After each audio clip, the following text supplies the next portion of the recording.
plate umpire Ed Rapuano, Paul Schreiber, and the crew chief Joe West on the base pads. And away we go from Miller Park. Picture perfect Saturday once again. Good sports day already in Wisconsin. The Badgers won earlier today. Some upsets in college football, including Washington defeating USC today. It's also a big comeback in baseball as well that we've been keeping an eye on. A race going on between the Tigers and the Twins. How about the Twins scoring 5 runs in the bottom of the 8th to beat the Tigers today and to tighten up that American League Central. Twins 2 back. Amazing. Always a great time of year. A lot of block parties going on and a lot of fun out and about with the grills going hot. Glad you made it to Brewers baseball tonight on WMLW. Fielder takes care of Michael Bourne. One away for Jeff Suppan. Now we're keeping an eye on the other divisions and some good divisions. This is the tightest division right now. The Tigers just 2 games up on the Twins. The White Sox get Jake Peavy back. Peavy will start against the Royals. That game is underway. Chicago a long way to go and not much time to get there. National League wild card race is a good one. Kaz Matsui knows all about the Colorado Rockies and their ability in the postseason. He was with that World Series club in Colorado in '07. The Rockies start the day with a 2.5 game lead over the Giants in the National League wild card race. Well, a lot of baseball to be played. A lot can happen. The Twins are going to have to get into the postseason. Winning the division pretty much locked up for the Red Sox. The wild card. Little bouncer to Lopez. And 2 ground ball outs for Jeff Suppan. A good start for the Brewer right-hander. Yeah, that's what he was doing in his start against the Cubs. I mean, excellent movement with his fastball. His changeup was down. And his cutter was very effective, particularly to right-handed batters. It's been a good month of September for Sup. Just no wins to show for it. Well, Suppan coming off the disabled list. Spent a month on the disabled list from the end of July till the end of August. And this will be his 6th start since returning from an oblique injury on his left side.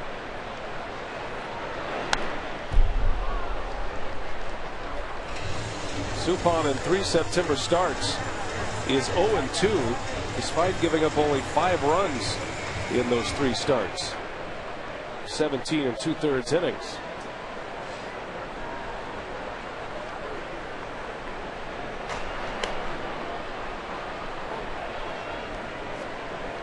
Lance Berkman homered yesterday. Brewers held the Astros to 2 runs on 8 hits. Berkman had a 2nd inning home run. Did it as a right-handed batter. His 22nd homer of the year. Well, a mistake by Chris Narveson. 2nd inning. Got to try to come up and in. Left it out over the plate, and Berkman put it in the seats way back and left. Most of his power comes from the left side. Able to get a hold of one from the right side. 17 of his 22 homers as a left-handed batter. He has big numbers against Suppan in his career. A .417 batting average and a ton of at-bats as a reference. Berkman back in the 3-hole tonight. Hunter Pence hit 3rd last night for Cecil Cooper. With Berkman as a left-handed hitter against a right-handed starter. Those 2 flip-flop in the order. And down he goes. Suppan strikes him out. An 11-pitch inning for Jeff Suppan. 3 up, 3 down. And a good start for Sup. Now the Brewers coming to bat.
HOU is presented by Menards. Save big money at Menards. By your Metro Milwaukee Toyota dealers. And by Oneida. Get yourself in the game. Play slots, table games, and bingo at Oneida Casino. Fun is our game. Roof is open on a beautiful night for baseball here in Milwaukee. A crisp, cool September night. Brewers lineup turned in by Ken Maka, and it's brought to you by Toyota. Felipe Lopez, Corey Hart, and Ryan Braun.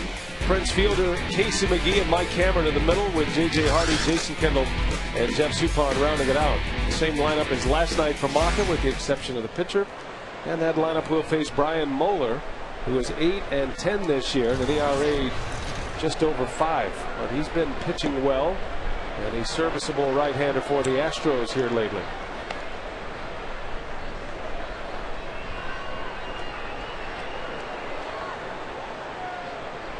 Houston has lost 5 straight games and swept by the Reds. Lost the opener to the Brewers yesterday, and Cecil Cooper's club comes in at 70-77. The Brewers have a 2-game cushion on the Astros in the Central Division. Brewers are in 3rd place, the Astros in 4th. As Lopez sends one to the gap, and that's going to get down for a base hit. Felipe Lopez into second base with a double. On base all 4 times last night, and a double to start this game today. Well, hitting the ball where it's pitched, that's important for a left-hander against Brian Moeller. He'll sink the fastball. He's got a pretty good changeup. Nice easy swing for Lopez on a pitch away from him, and a good start to the night for the Brewers. It'd be nice to get Suppan some early runs. He's been pitching well, but the Brewers haven't been able to score for him a whole lot.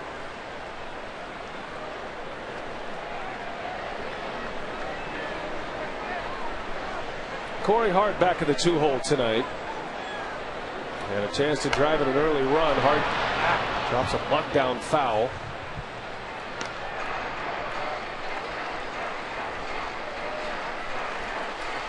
Hart's a good bunter,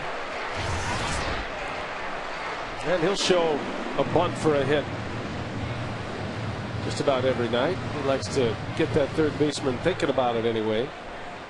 And tonight, Chris Johnson, who was very deep at third against Hart yesterday, is a couple of steps off the grass. Always opens up a few extra holes for you on a ground ball.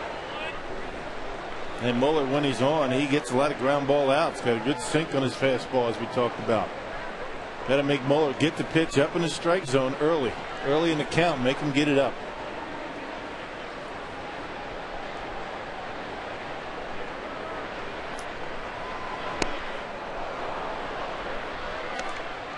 Corey comes in batting .258 for the season. He too missed a month of the season with an injury, an emergency appendectomy surgery in August, early August. Didn't return until early September.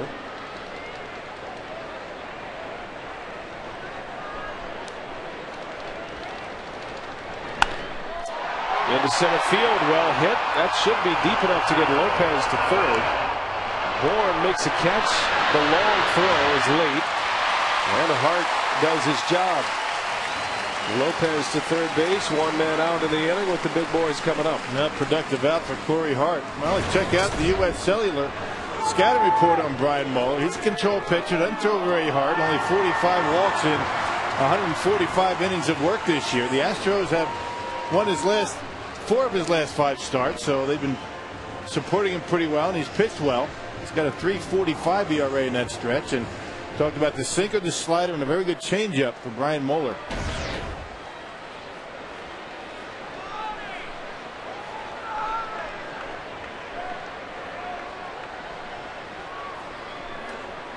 Here's Ryan Braun with 1 gone. Lopez at third base, and interestingly enough, Cecil Cooper is bringing his infield in here in the first inning.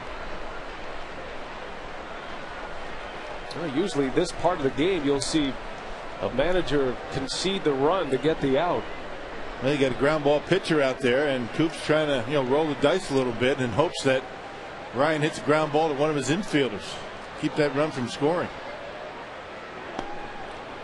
Braun starts the day tied for 7th in the National League in batting. 308 hitter to start the day.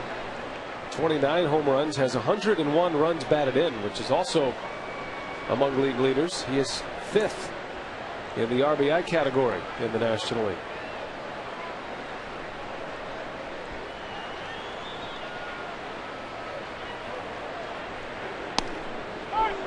On the corner, a strike. Right at the top of the strike zone on the outside corner. It's 2-1. And that's where you want to make Brian Mueller throw the baseball up around the belt. Those sinking fastballs straighten out considerably when they're high in the strike zone.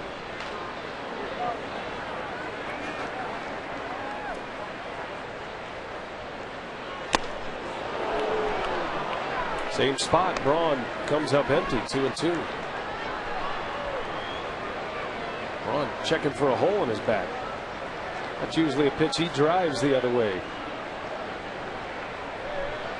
They've four-seamed it right by Braun. You don't see that very much with a fastball at about 89 miles an hour. 2-2 the count on Ryan. Lopez over at third base. A little bouncer foul. Brian Mueller's been around a while. He started his career with the Tigers. He was in the big leagues in 1996.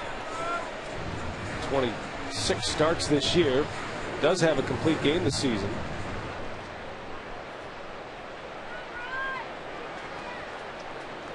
Mueller was a Tiger until a trade that sent him to Cincinnati in 2002.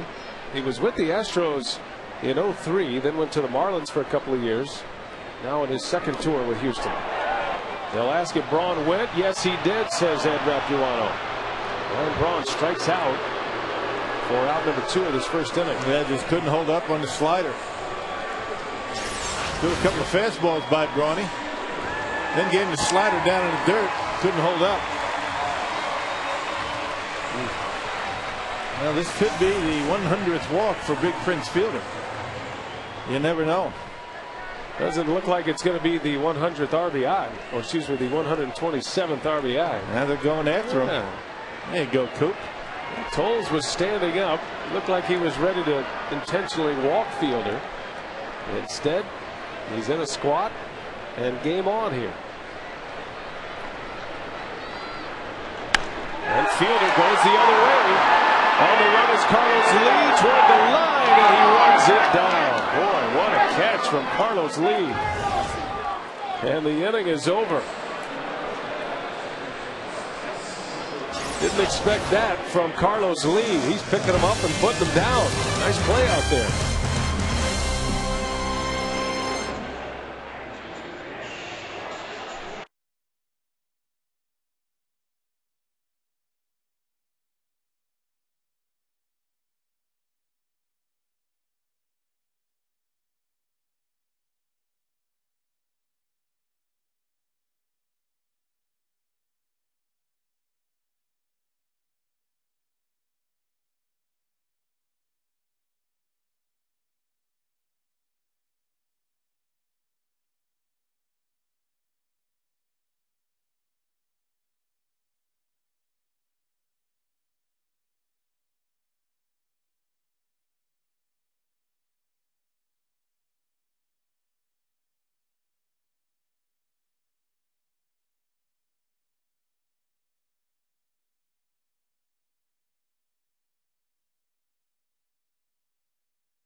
Postseason on Fox and TBS.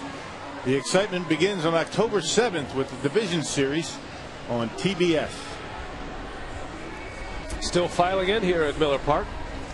Saturday night baseball on WMLW, where the game's on us. No score as we head to the second. Carlos Lee, who made a fine running catch, robbing fielder of a base hit and an RBI, will lead it off.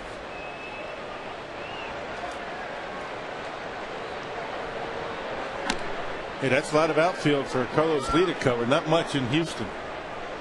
Short porch out there. Not a whole lot of balls like that you have to track down. That's a home run in Houston. And Lee goes to right. That's going to fall for a base hit. Bounces around to the corner. Hart is up with it. And Carlos Lee has a double to lead off the second inning. And that extends his hitting streak to 11 games. Carlos Lee's going to need a little oxygen here in a minute. Running hard a couple of different times. And he's going to need a couple of minutes to collect himself. Another guy, Carlos Lee, with pretty good numbers against Jeff Suppan. Got 3 home runs in his career against Sup.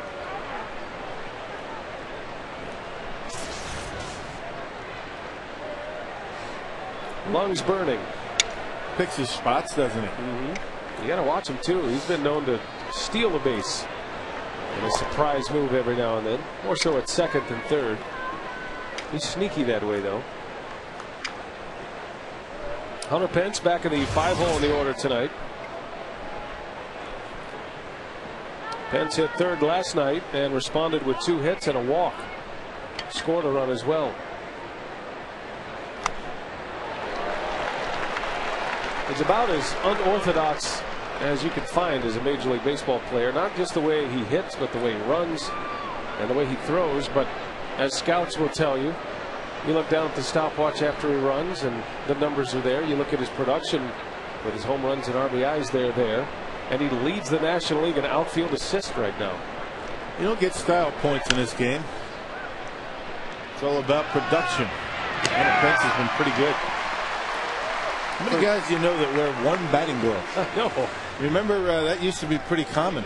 Just don't see that anymore. 1 glove. It's like the Saranac batting glove that had the Velcro strap around it. Yeah. Those are the ones I used. Another ground ball out for Suppan. Has 3 ground ball outs and 1 strikeout thus far. Pence unable to advance Carlos Lee. So here's Tejada. Tejada's having a great year, an all-star year this year, as a matter of fact.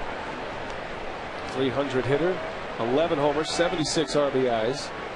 He's currently second in the league in doubles as well, with 40. Good opposite field hitter. You have to be careful pitching him away.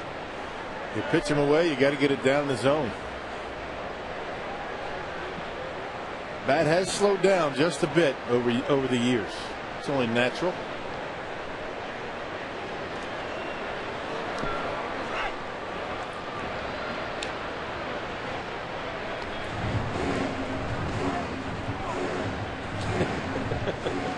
Tejada telling Lee to take off.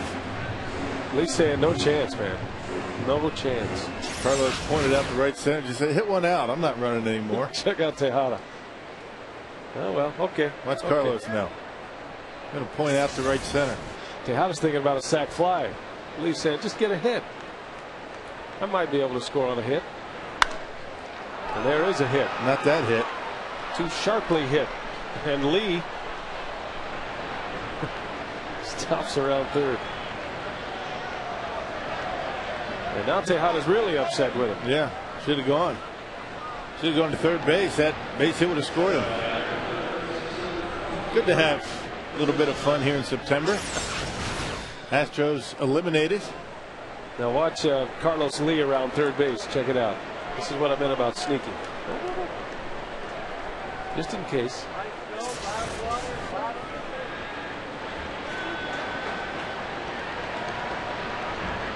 Nothing wrong with having fun on the baseball field. I know. He's always got a smile on his face. No caballo. And he doesn't have much showboat in him either. I mean, he really never has been one of those guys that And has one of those trots around the bases with its signature stomp on the plate after a home run. Pretty good teammate, Carlos Lee. Always been a productive hitter. Another year over 100 RBIs, you would think. He's 4 away from that mark. Plays every day.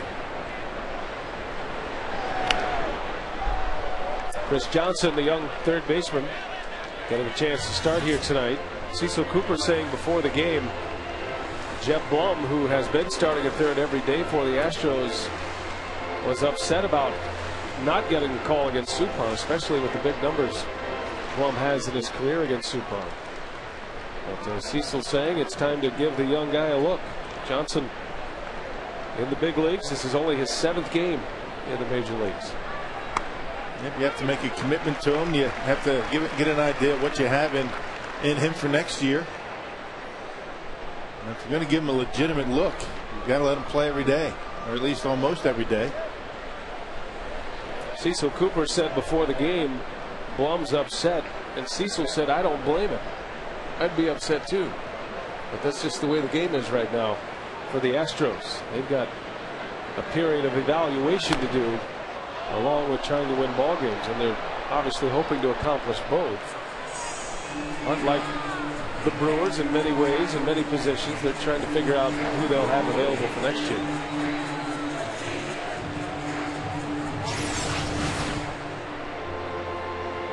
That one actually got him above the knee, the inside of the knee. Ain't going to see that very often. That shin guard didn't help much on that foul ball. It's a pretty good indication of the movement on Suppan's sinker.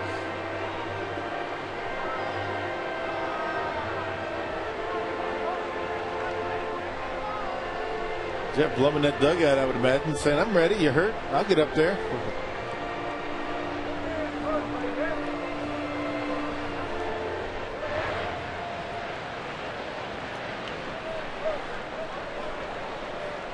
Astros threatening in the second, 2 on with 1 out.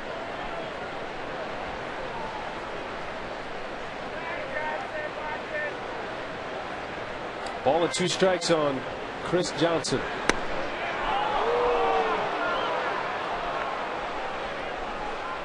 Two and two. Saw a lot of pitches like that in last night's ball game. Joe West, the home plate umpire, wasn't given much on the inside corner. That's a pretty good pitch. That's not low. It had the plate. It should have been strike 3. Kendall sets up away. And a bouncer. Hardy is only players first. Carlos Lee scores the run. The Astros are on the board. RBI for Chris Johnson. That's his first major league RBI. They give Johnson another shot at it. Should have been strike 3. It wasn't. He's able to drive in the run. And a good pitch going away from Johnson. Off the end of the bat, and a good play by JJ to get him.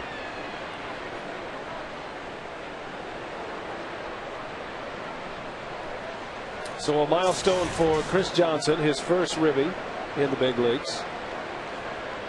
And the Astros are on top 1-0 in this second inning. 2 outs for J.R. Tolles. That pitch to Johnson that was called a ball. That was the same pitch that Berkman got run up on. Difference was that pitch was on the outside corner to Lance Berkman. Umpire sets up between the hitter and the catcher. I guess because the umpire sees that pitch so well and can be so fine in calling it a ball and a strike, he's not so willing to give the strike, I guess. Well, you do have your umpiring hat on here in the booth, so that qualifies you. And use it a lot, don't we? Up here? Absolutely. We put that hat on whenever we can. We've never missed the call up here. Nope. And we call them like we see them. Right. We're not biased at all.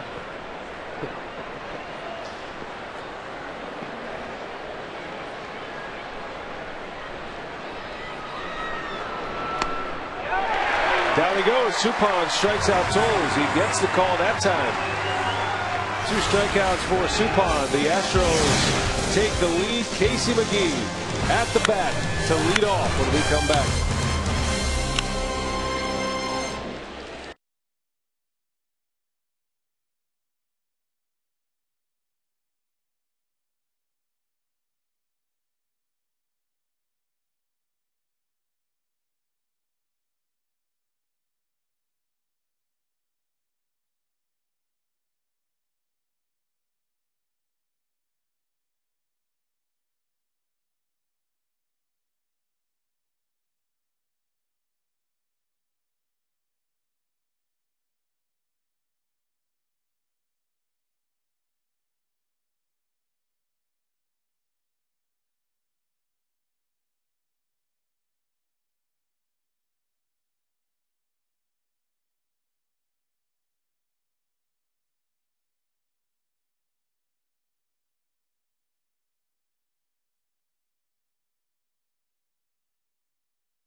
of the Year usually goes to a guy that's been, very highly touted through the minor leagues, super prospect and things of that nature, and that's fine. And I've never been that, and I'm okay with that. I've kind of come to terms with the fact that I'm not going to be on everybody's, #1 prospect sheet and all that kind of stuff. So, I just try to pride myself in knowing that at the end of the day, I'm somebody that can help a Major League Baseball team win. And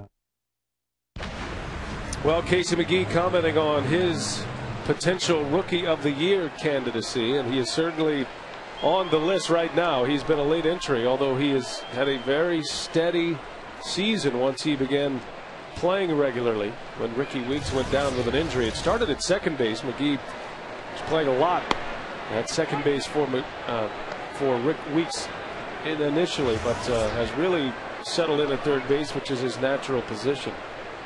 And Billy Hall wasn't able to be productive and stay in the lineup. So third base has belonged to Casey McGehee, at least for the last few weeks. Platoon with Greg Counsell at third base when Felipe Lopez was brought over. But Greg Counsell has had a tough time finding playing time.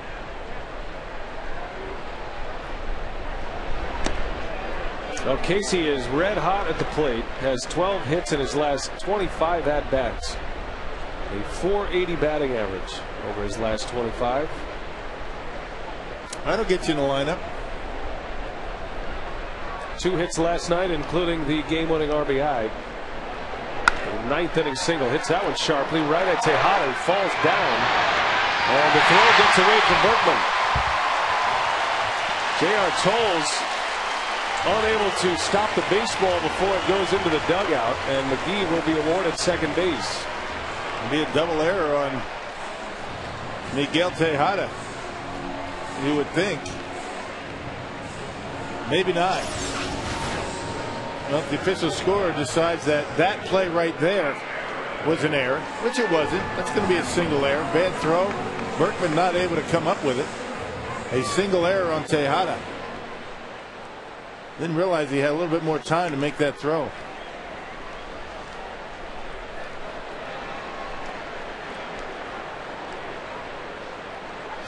Now McGehee at second base on the E6.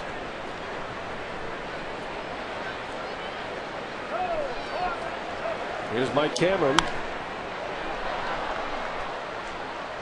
Houston has been a pretty good defensive ball club under Cecil Cooper, but this year their errors are starting to stack up. 86 errors now for Houston. That's near the bottom of the pack in the National League. The Brewers have committed 71 errors at this point, which is in the upper half, or the better half.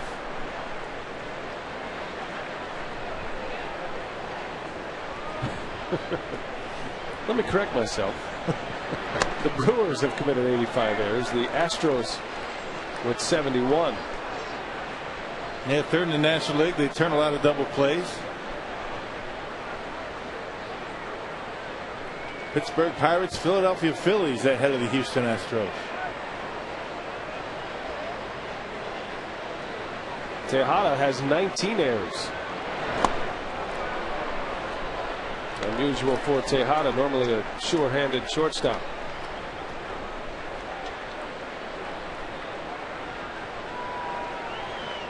Cameron with a chance to drive in a run.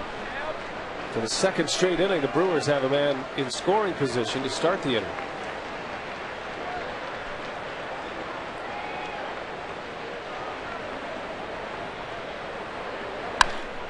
On the ground, Tejada scoops it up, makes the play. McGehee advances to third. So Cameron a productive out. And again, the Crew with a runner at third and one away. Now from the CBS 58 newsroom comes the CBS 58 News at 9 on WMLW. Your most important news and your first complete first alert weather is always first. Now you have a choice for your news at 9.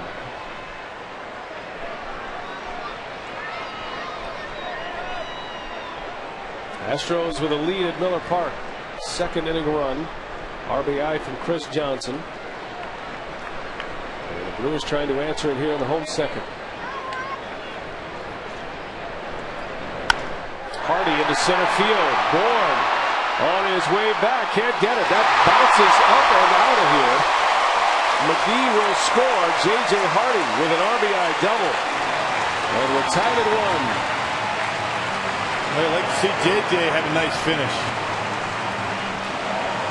And not messing around, picking on a fastball up in the zone. Watch him pull his hands in.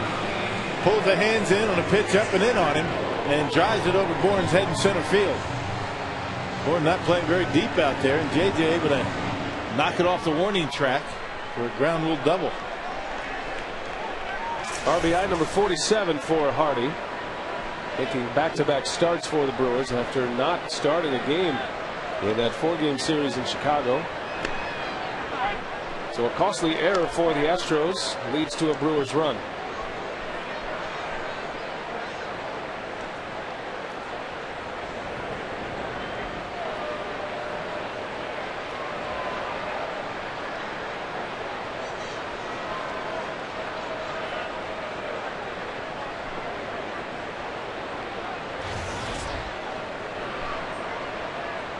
Kendall's lone home run this year came against Houston. That was at Minute Maid Park. That was up Bud Norris, yesterday's starter. How about those career numbers? My goodness. 10 for 14 against Brian Moeller. Some pretty gaudy numbers for each lineup against the opposing pitcher, whether it be Brian Moeller or Jeff Suppan. Numbers like that, you would think he'd been hit by more pitches than just one. Get off the plate. That's something else. And Jason Kendall and Prince Field are good numbers against Moeller.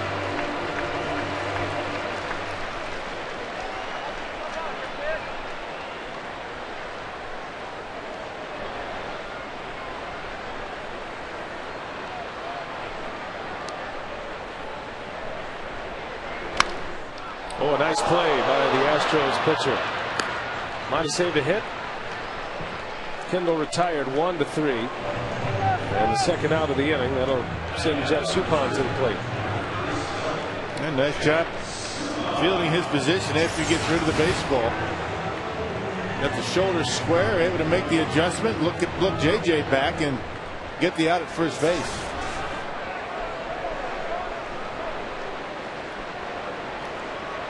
Hardy still at second. Suppan's been swinging the bat well this year as he takes a curveball for a strike.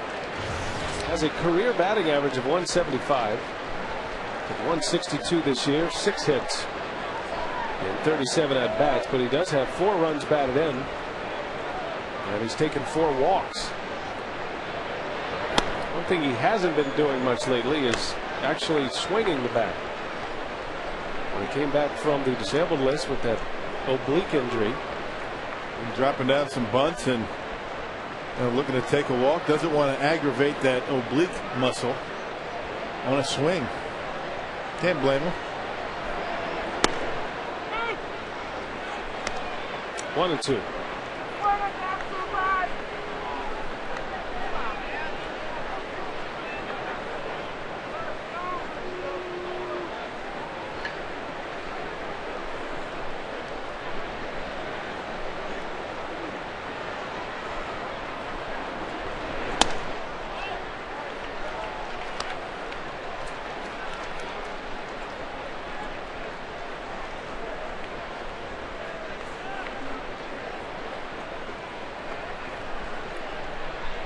Two to Suppan.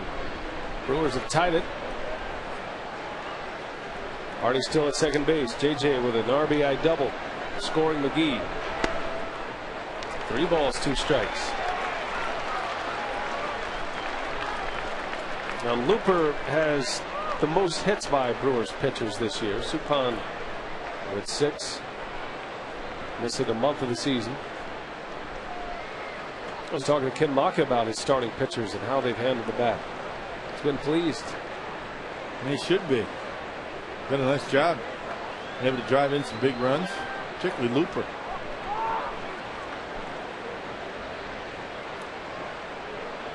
Suppan standing right on top of the plate. And he takes a called strike 3. Side retired, but the Brewers tie it. A lead error leads to a run. Hardy drives him in. All even at 1.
WMLW is presented by Menards. Save big money at Menards. And by American TV.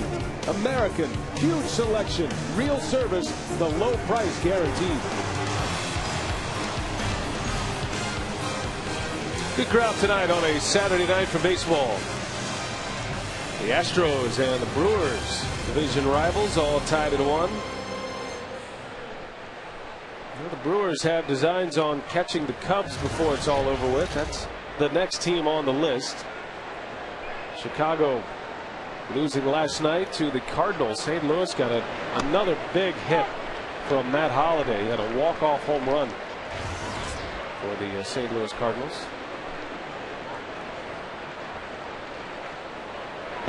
Second base umpire is standing on the stairs in the Brewer dugout. What do you think? He could call timeout if anybody and run out there to his position? Seems like it. So Paul Schreiber just hanging out talking to Don Money. Yeah, it's a good spot. You don't get that kind of perspective very often. Take a couple of pitches off. I don't believe I've ever seen that before. Umpire in waiting. He didn't make it back before first pitch. Oh, just hang out down here maybe. Get some water maybe. Stretch it out. Ed Rapuano has moved into that dugout. And then I assume Paul Schreiber is at first base. They had to rotate. I would imagine that is a strange perspective for Rapuano to be at. Suppan strikes out another one. Punches out Brian Moeller. Now here he comes. So ready now. Rapuano's back. Sends Paul Schreiber out to second.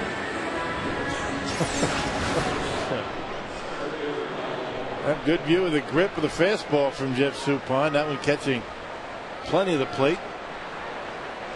Third strikeout for Suppan. All looking. Top of the order now, Michael Bourne. Umpires back in place.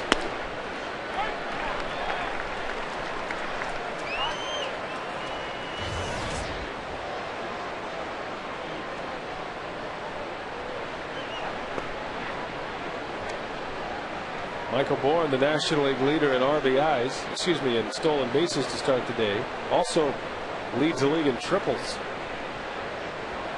11 triples and 58 stolen bases. That's good triples ballpark there in Houston. Was it 420 to center? Yeah, nobody has manned center field as well as Michael Bourne in that ballpark's existence in the 10 years. at least with the speed factor and how he handles Towles Hill in center. The ballpark in Houston, they have a hill that is in play in deep center field. They have the grass and the warning track, and then a slight elevation, and a mimic of what used to be in Crosley Field in Cincinnati. Suppan, another strikeout. Not known as a strikeout pitcher, he's racked up 4 already in 2 2/3 innings. Yeah, Sup coming into tonight had more walks than strikeouts. Got good movement on his pitches. You can see that grip right there. The fingers much closer together than the pitch that we saw before to Brian Moeller. The more you spread the fingers out, the more movement you get, but you don't get as much velocity. And another strike. He's pouring him in. It's Kaz Matsui falls behind.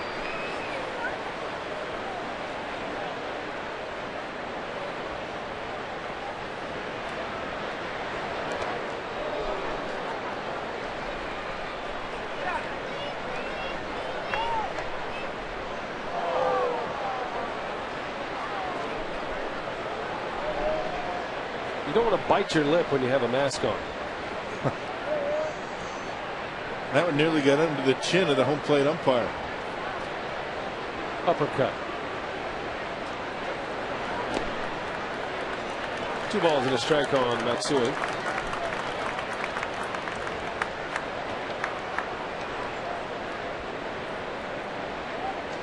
Suppan went 7 innings in his last start against the Cubs. It's only the 3rd time this year he's gone 7 innings. And he gets one by Matsui. Took a little off. And it's 2-2. And now Suppan a chance to strike out the side. His last start was a tough one to take. He pitched one of his better games of the year and took the loss. Ryan Dempster went 8 shutout that day.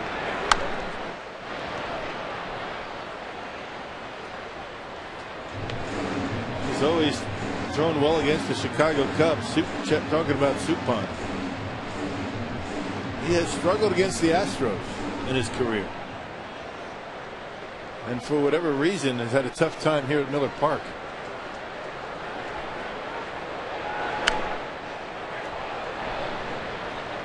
Dempster went toe-to-toe today with Chris Carpenter. Neither one factored in the decision today, the Cardinals and the Cubs. Carpenter went 8 shutout innings. Dempster went 8 innings with only 1 run. Ryan Franklin blew the save and then picked up the win as the Cardinals pulled it out. They beat Marmol. That one's well hit to right.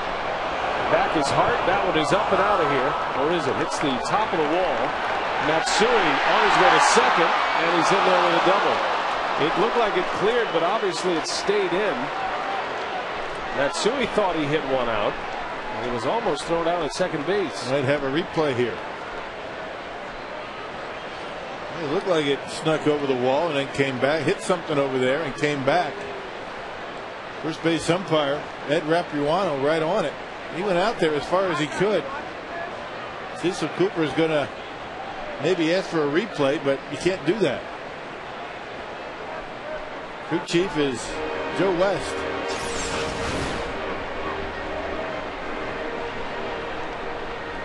It looked like it hit the padding just below the yellow line. This will be a good look at it here. You can see it right there. I mean, that certainly was a good call. It looked like the ball hit right below that yellow line. And Joe West convinced that Rapuano got it right. And no replay. Good call. Well, the replay that is available cannot be asked for by a player or a manager. Only the crew chief can make the call for a replay. And West comfortable with the decision that was made. So it stands. It's a double with 2 outs, and here's Berkman.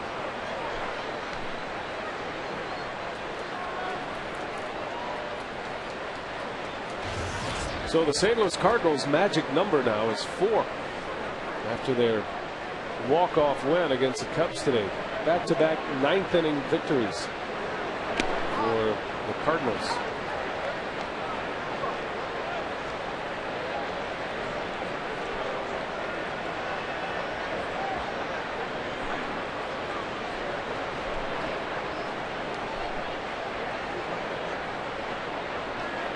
Brendan Ryan had the walk-off single today for St. Louis. Bergman into center field. Mike Cameron will settle under it. And the side retired. Suppan with a pair of strikeouts gives up a double, but he's scoreless third. Top of the order coming up.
Tomorrow when the Brewers take on the Astros, all fans in attendance will receive a Doug Melvin bobblehead, compliments of Associated Bank. For tickets, call 414-902-4000 or go to brewers.com. General manager's looking pretty casual there. Got the shirt untucked, got the BlackBerry working. Doug Melvin bobblehead day, which will also be the final start of the year for Yovani Gallardo. And we're back on Fox Sports Wisconsin tomorrow afternoon. Hope you'll make plans to be with us. All tied at 1 here, the Brewers and the Astros. Lopez leads off. Yeah, one of the reasons why you would think that, the Brewers would like to see Suppan go out there on his scheduled day with the off day, because you're pretty limited as to the starting pitchers that you can go to. Manny Parra not available. Gallardo making his last start. Ken Mock would like to see Suppan out there. And I'm sure he will. And he'll have a couple of question marks for the remaining starts as you go through the rotation. With Gallardo out for the season, Manny Parra is starting to get into that territory where it's becoming unlikely that he would return, at least in a starting role. Parra's been out with a neck injury, neck spasms, has been unable to pitch, and that's just something that you can't rush back. You have to get that muscle freed up so then you can perform once again. Yeah, hasn't done any throwing. How can you expect him, once that neck feels better, to go out there on the mound and pitch a game? Can't do it. It's going to take a while. And even as a position player, he would have a better chance of returning with that kind of injury as opposed to being a pitcher.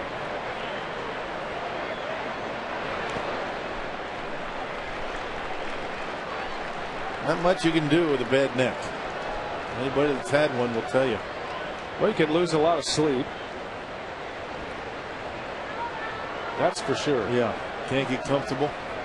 You don't want to sneeze or cough. It's impossible to be able to take out the garbage. Shovel snow. No fun. Lazy fly ball to Pence. Lopez retired. That's one of the benefits, actually. That's how I hurt my neck last year. Shoveling snow? That is, shoveled snow. It was the pitch to the left. Locked it up. Had to call Roger Kaplinger. Did you loosen up before you did that? It's hard to loosen up when it's 0 outside. I got to be honest. Sure do feel good though when you come back in. Yeah, it's right around the corner, you know. I actually enjoy shoveling snow. It's a good workout. Yes, it is. I was thinking about opening up a little an off-season business. I'll call you when I need mine shoveled. I don't mind helping you out. Take care of the neighborhood. Let you have all kinds of fun. Talk about in shape. 2 outs in the inning. I saw one of those plows for sale in my neighborhood. I was thinking about hooking it up on my 4-wheel drive. Opening up a little side business. You don't look like a plow guy.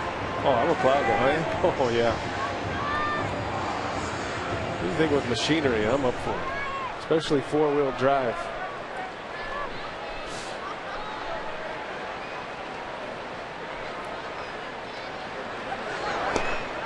I might take up half the yard with it, but we'll get her done.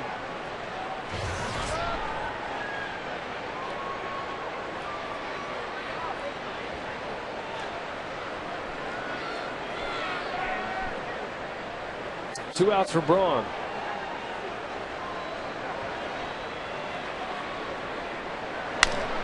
He'll bounce her back up the middle. A base hit.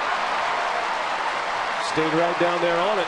And that'll get Fielder a swing at Brian Moeller in this 3rd inning. Yeah, that's what you have to do with that sinker. When he gets on top of that pitch, he's got good depth to it. It's going to go down as it gets to home plate. You got to really concentrate on shooting it back through the middle. Try and pull it. You hook a lot of them foul. Ryan did just that. Led with the hands and able to shoot it right into center field.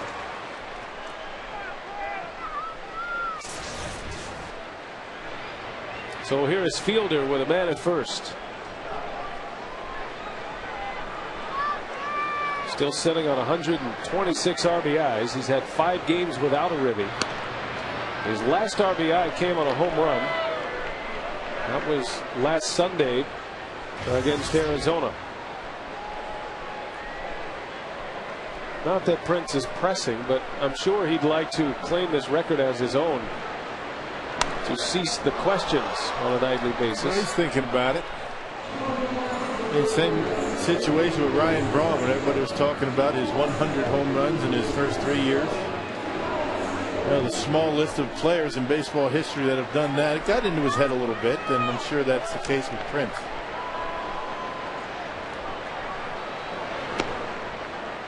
Well, the flash bulbs are popping with every pitch. It's ironic that Fielder would still be tied with Cecil Cooper, the man who he shares the record with the Astros in town, managed by the great Brewer first baseman. Cecil admitted he thought the record would be long gone when the Astros arrived here. It's been 5 days between RBIs for Prince.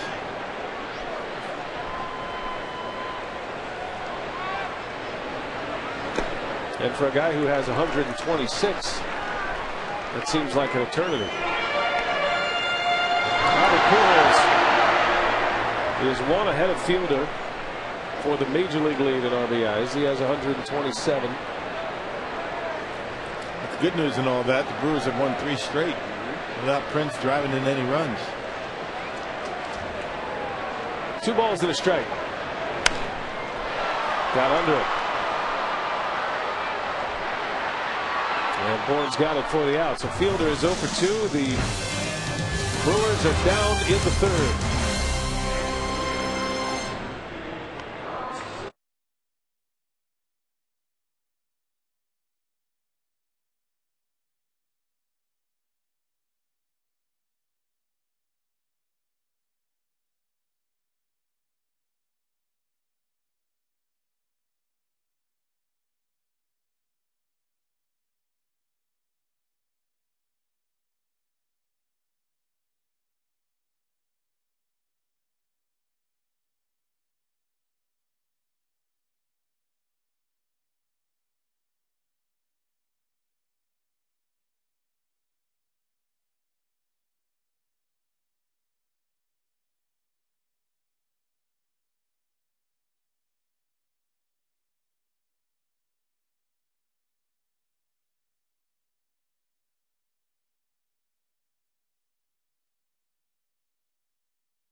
Game reset if you're just joining us. You've been watching a little football. Here's where we are. The Astros scoring a run in the second inning. Carlos Lee started the inning with a double. He scored on an RBI from Johnson, and then J.J. Hardy doubled homer run in the second. He plated Casey McGee.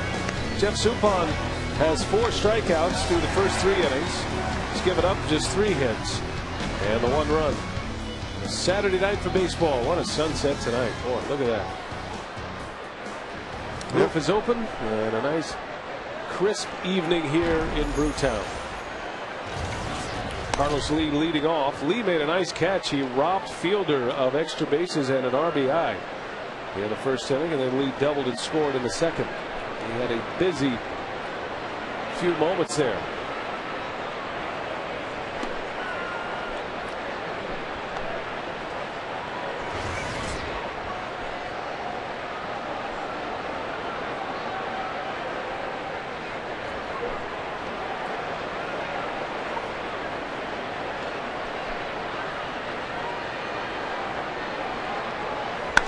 Lee in the center field,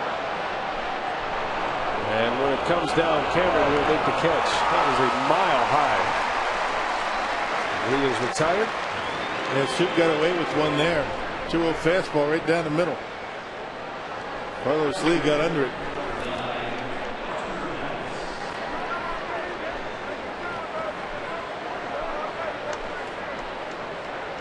Here's Hunter Pence. Saw where the Dodgers beat up on the Giants earlier today. And a grand slam from the former Brewer Ronnie Belliard today. 12-1 the final. The Dodgers won it behind John Garland. Brad Penny struggled. So Giants in jeopardy. They're dropping a game in that wild card race. The Rockies, the wild card leaders, they play later tonight against Arizona. Colorado sending up Jason Hamill against Max Scherzer for the D-backs. And there was talk about shutting Max Scherzer down as well. This may be one of his last starts. And as soon as he gets to 170 innings, he's going to be calling it a season. Rockies now 3 games up on the Giants. These are the current standings, with the Giants losing today to Los Angeles. Yeah, Marlins, they always seem to be hanging around, don't they? 10 games over 500. The good pitching that they have. Florida is trailing Cincinnati in the 4th inning in Cincinnati. It's 1-0 there. 2 up and 2 down for Suppan. That leads us to our Subway trivia tonight. Let's see, who are the only 2 Brewers to win a Silver Slugger award this decade? Only 2 Brewers to win a Silver Slugger this decade. Good question. That is good. Perhaps they're both in the ballpark.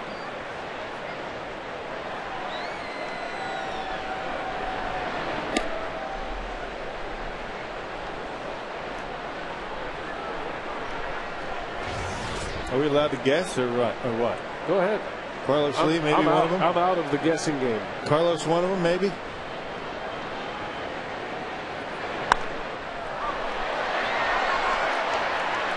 Foul territory, playable for Kendall. He's got it.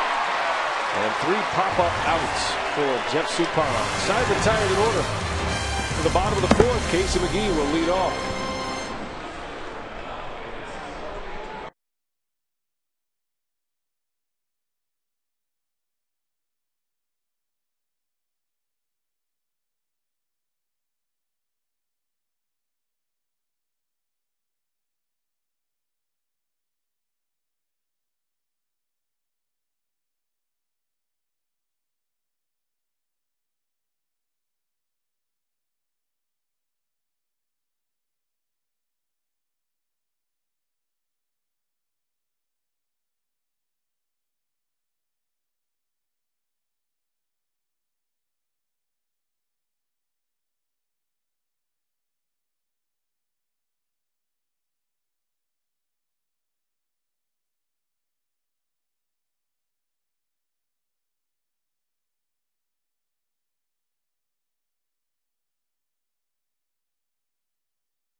Subway trivia: the only two Brewers to win a Silver Slugger award this decade. Carlos Lee in 05 and Prince Fielder in 07 when he hit 50 home runs. A couple of big sluggers, and you can give Carlos Lee a lot of credit for the attitude of Prince Fielder as far as playing every day. Carlos Lee, of course, playing at all 162 for the Brewers, and instilled that in a young Fielder when Prince was just coming up. Put him under his wing. Fielder has that same kind of mentality. Not only does he want to play every game, he wants to play every inning of every game. I think Fielder has only missed 3 innings this entire season. Yep, he started every game. Yeah, 2-3 innings is all he's missed. You're right.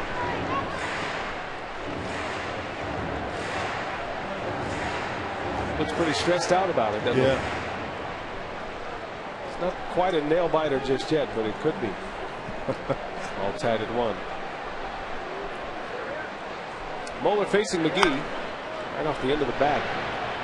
0-2 to count on Casey. Casey reached on an error in the second inning, and then scored the only Brewer run on a J.J. Hardy double.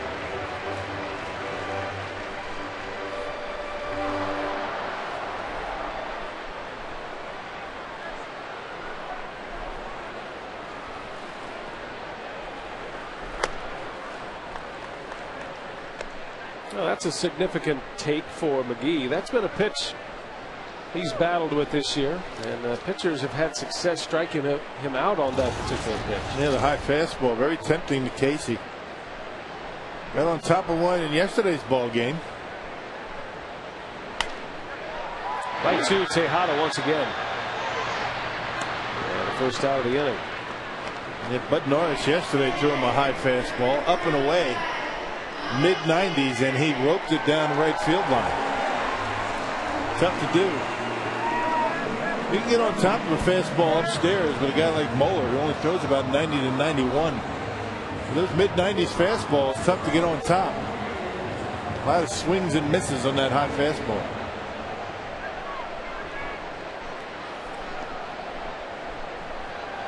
Well, Casey McGee has never been a guy that jumped off the page as far as prospect status, but everywhere he's gone, he's delivered. And in every location he's been as a pro, whether it be the minor leagues or the major league, and it's no different here, he has been a manager's favorite because of the way he plays the game, the way he handles himself. And he hits 300. And he hits 300 and drives in a lot of runs.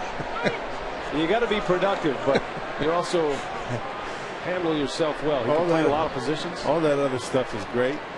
You're right. The fact that he hits 300 is why they like him so much.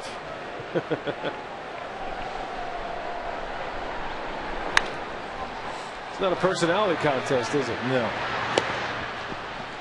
2 up, 2 down on a couple of ground outs. Final game of the series with Cecil Cooper's Astros tomorrow. Last round against Houston. 12:30 is airtime for Brewers Live. Craig Kashan will return to the Brewers Live host seat, and Davey Nelson will have it for you. Yovani Gallardo making his final start of the year, his farewell send-off. Pitch count is in a gray area right now, but we're guessing around 50 to 75. Of course, if Yovani's cruising right along, they might just let him keep it going. As Ken Maka likes to say, the hitters will tell you when the pitch count is at a level to be concerned with. Yeah, it needs 3 strikeouts for 200. Of which Maka said he has absolutely no care in the world about that number. But it's a milestone. I think more than anything else, the Brewers just want Gallardo to get back on the mound and erase the memories of his last start. You don't want him going into the offseason with what Gallardo considers one of his worst starts of the year against the Cubs. Hardy flies out, 3 up, 3 down. Brewers in order. We go to the 5th. All tied at 1. Beautiful Miller Park.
All tied at 1. Total board the same right now, with the exception of the lone Astros error.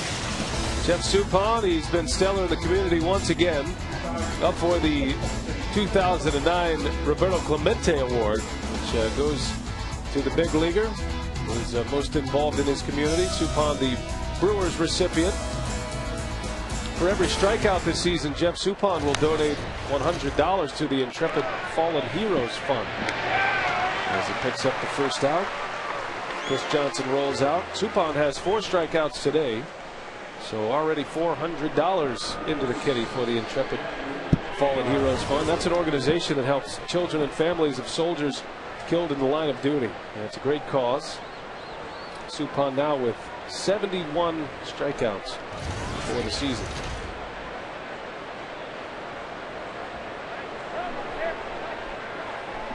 Supes retired 5 in a row. J.R. Tolles, the Astros catcher, at the plate. Yeah, Supes in a stretch where he is throwing about as best as he has all season long. We talked about his September numbers, a 2.55 ERA and 3 starts, not including tonight.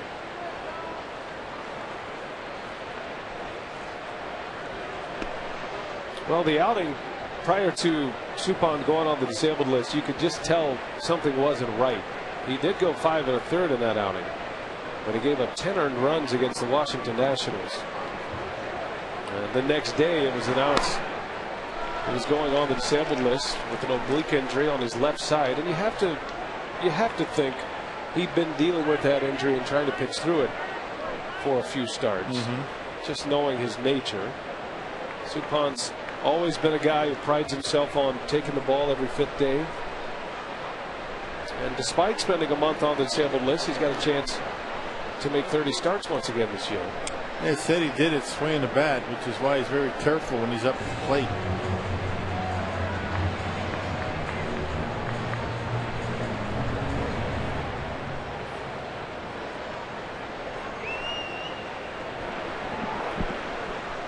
Suppan has had 10 consecutive seasons making 30 starts as Tolles lines one right to Corey Hart. And 2 gone in the inning. Hey fans, visit the official online shop of the Brewers at brewers.com.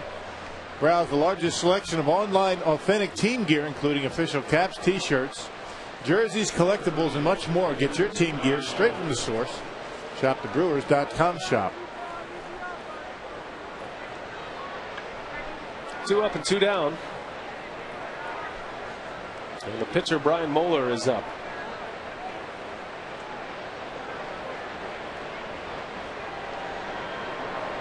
Moeller has just 1 hit this year in 40 at-bats.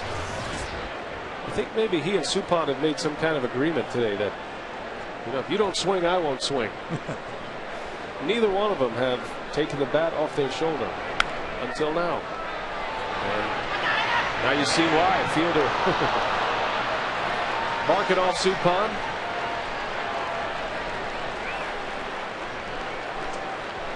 You get jammed that badly and your bat doesn't break. As they're having a little fun. Yeah, Prince called off Suppan just so that there wasn't going to be a collision. Prince not able to get there, but it looked good doing it. Get out of the way, Sup. I think Suppan could have probably run under it. Prince, speaking of a guy who has fun. Gotta have fun. He is as equally as intense as he is pleasurable to be around. If you can draw that analogy. I mean, he does get it. He gets it all. The serious moments and the light moments. I like watching him when he's taking batting practice, the intensity that he has, and wants to make sure that every swing that he takes is just right. He'll yell at himself, he'll get mad.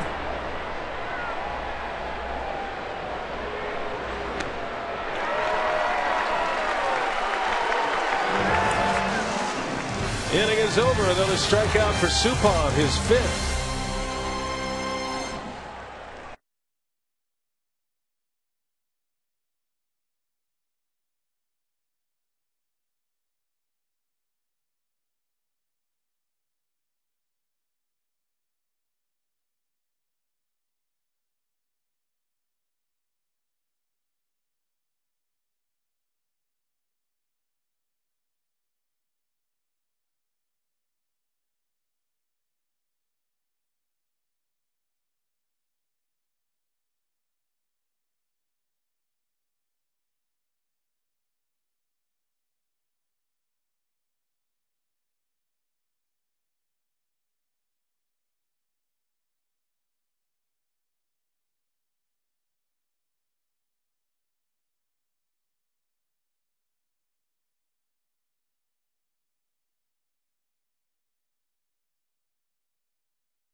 All tied at 1, the Brewers and the Astros as we head to the home fifth. And a good game so far, well pitched. Jeff Suppan and Brian Moeller. Big bachelor party in the fluorescents out there. Wow, there's a bunch of them. Apparently that's Eric's bachelor party, according to the shirt. Eric's got a lot of friends. At least he's got a lot of people he knows that are Brewers fans. That'll make a lot of friends for you. Ready to go in the bottom of the fifth. Jason Kendall to lead off. And then Suppan ready to go back to the top of the order.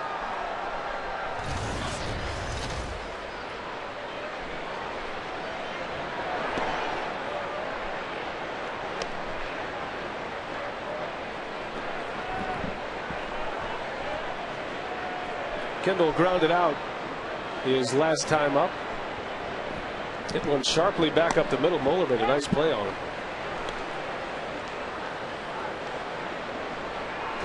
Moeller had some good years in Detroit.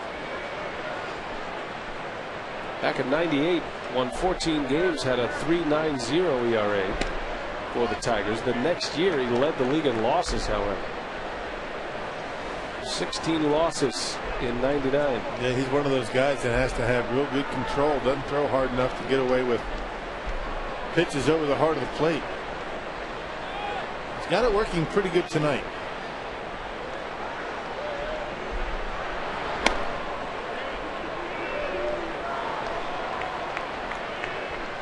"37-year-old right-hander. He was in the big leagues at 24. Third season as an Astro, and a rotation that will be without Roy Oswalt the rest of the year. Degenerative disc in the back, and Roy Oswalt shut down for the season. Yeah, Brewers got a break, missing Wandy Rodriguez. There's a left-hander that's really put together a nice season.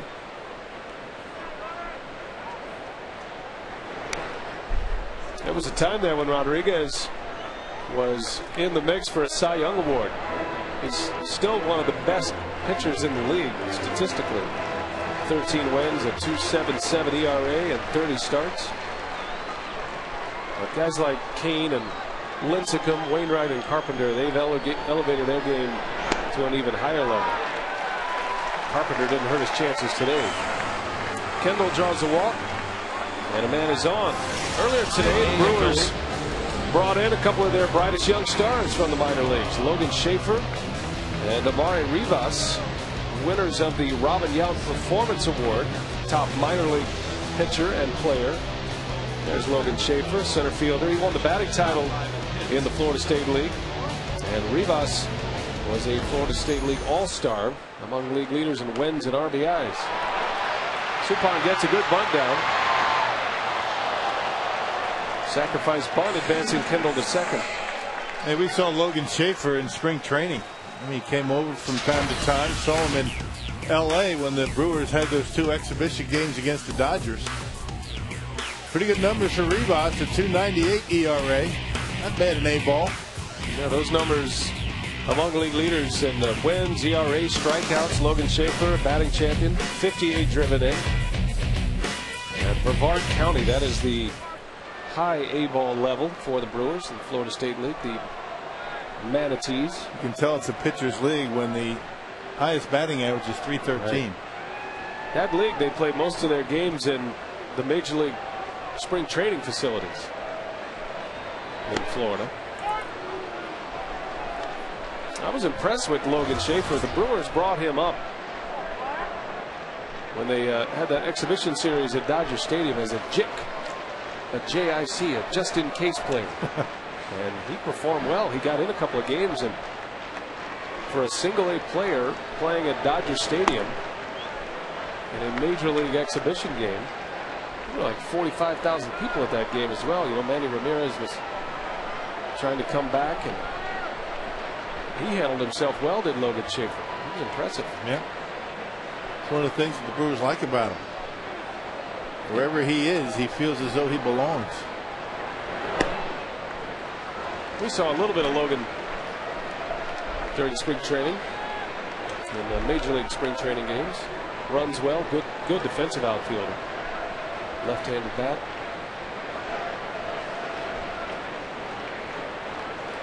Wasn't Logan the one whose locker was in that auxiliary room in the clubhouse at Dodger Stadium?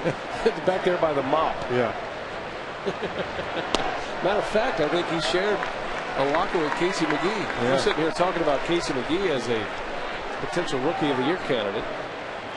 He couldn't even get a locker in the main clubhouse at Dodger Stadium for that exhibition series.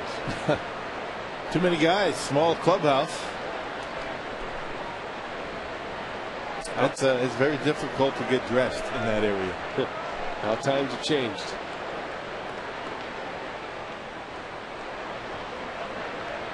Yeah, it was Joe Crawford and I sharing that area in the clubhouse when the Brewers were at Dodger Stadium. You're okay with that? Just as long as I have a locker. Doesn't matter where it is. Now, you don't have a locker just for old time's sake, as Lopez draws away. Yeah, throw BP. Yeah, you perform a service. It's not like, it's hanging up there. Like Mickey Mantle's locker in Yankee Stadium. No, it's not like that.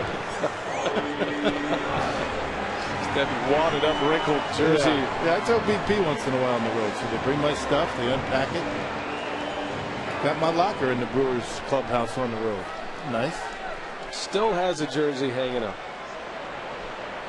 2 on now for Corey Hart. Brewers trying to snap a 1-1 tie.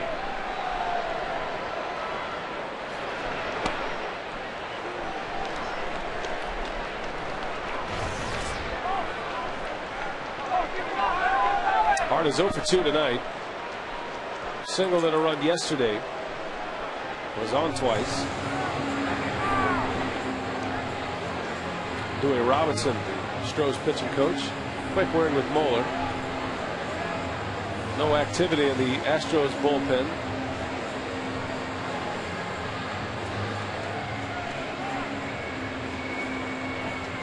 Well, how does free over-the-air movies 7 nights a week sound, Rob? Good. Well, then you can grab the popcorn and turn on this TV. This Milwaukee's movie channel on over-the-air digital 58.3. Crisp and clear.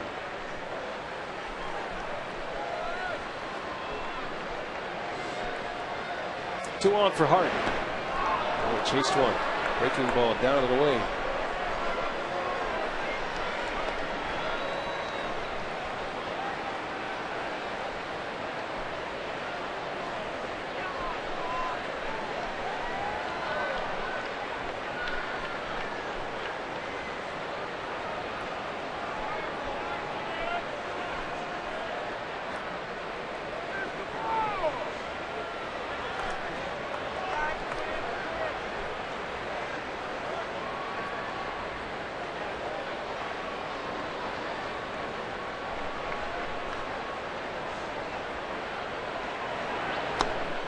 Another one. Yeah, a couple of good sliders after falling behind 1-0. Brian Moeller back to back. Either cut fastballs or sliders. I think he throws both. I think the first one was a slider. It had a little bit more tilt on it. That one just went straight across.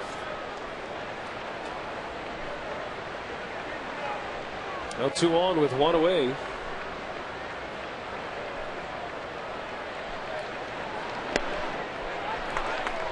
Count evens. Back with the fastball on a 2-strike count. It's amazing the movement that these big league pitchers can put on a baseball. 60 feet 6 inches. They cut it, they sink it. Curveballs and sliders. It looks pretty easy to hit them from the stands when they're not throwing hard. There's a lot of movement as it gets to home plate. Hart into right, sending Pence toward the corner. And he'll run it down for the out. Kendall's going to tag. He'll make it to third. But Moeller has 2 outs with Ryan Braun coming up. Yeah, just a little doubt in Corey Hart's mind what he was going to throw. Well, threw a couple of breaking pitches to him. He got ahead. And he got a fastball up in the zone, but Corey behind it. benefit of being able to throw your breaking pitch for strikes. It's just that hint of hesitation from a hitter, having to judge the different speeds and the different breaks. That's the art of pitching. Disrupting the timing. And there's a lot of ways you can do that. You do that with hesitation in your delivery. Different pitches, different speeds.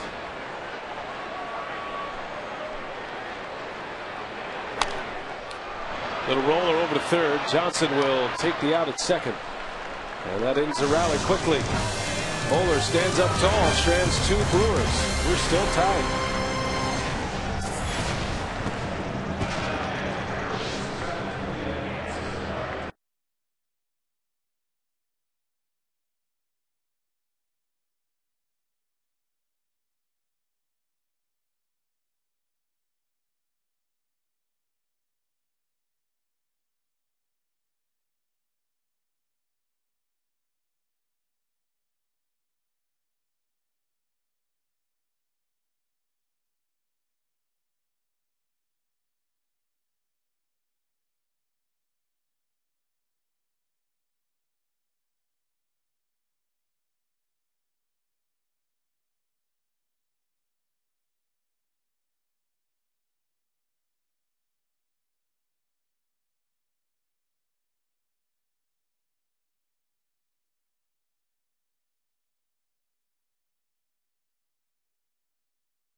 Presented by Usingers. Usingers in baseball. It's just not summer without them. Still tied at 1 as we head to the Astros' 6th inning. Jeff Suppan and Brian Moeller pitching well through the first 5. Astros got their run in the second on an RBI from Chris Johnson. It was a ground out. Johnson's first Major League RBI. Astros third baseman. And the Brewers scored in the bottom of the second. J.J. Hardy doubled in Casey McGee. Suppan through 5, only 3 hits and 1 run. He's given up a double to Lee and a double to Matsui. Tejada had the other hit.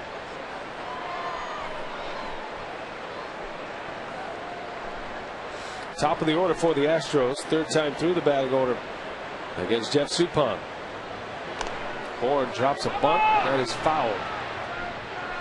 Nobody has bunted for more hits than Michael Bourne in the National League. Yeah, and even when the third baseman is right on top of him, he feels as though if he puts it where he wants to, and with the way he can run, he's going to beat it out anyway. That's the way Brett Butler used to be. The Cleveland Indians, Dodgers defied you to play in on him. And then you just shoot one right by you into left field. That's something that Michael Bourne still needs to learn to do, though. He's no Brett Butler. He's been taking more walks this year, but more infield hits coming from Bourne. It's a bit of a project for the Astros. Bourne has had a great year. He's been hovering around 300 for a batting average. On base percentage over 360. Had his struggles last year. Lost his job as the leadoff hitter a year ago. And a little too much of that. Swings and misses. A good changeup by Soup on the 3-1 pitch. Michael Bourne looking dead fastball, and Suppan pulls the string on him.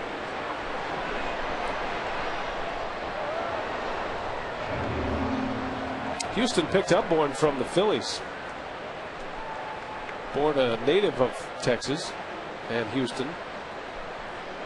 Grew up in East Houston. He and Jason Bourgeois grew up together.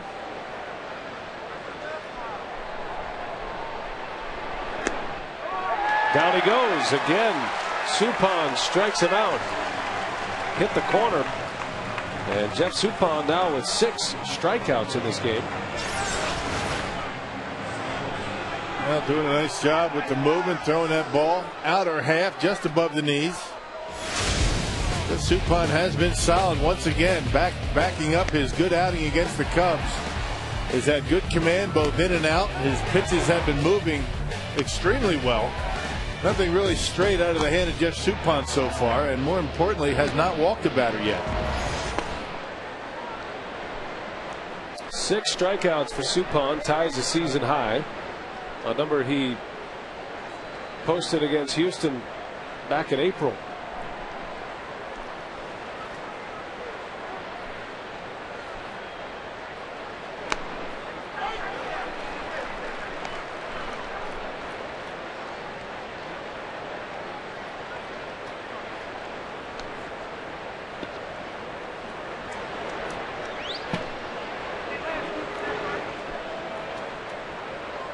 Matsui with a double his last time up.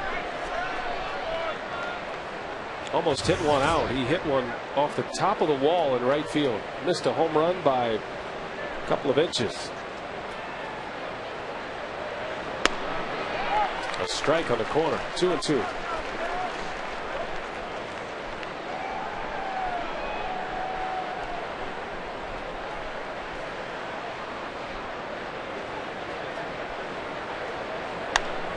Just serves one into left. Braun is right there. That's 9 in a row retired by Suppan. Another off-speed pitch. Had Matsui out in front. Tried to poke it to left, but got under it. Last 2 starts for Suppan have been very impressive. Went 7 innings against the Cubs his last time out. Only 1 run. Had a good game against the Giants in just his his third start back.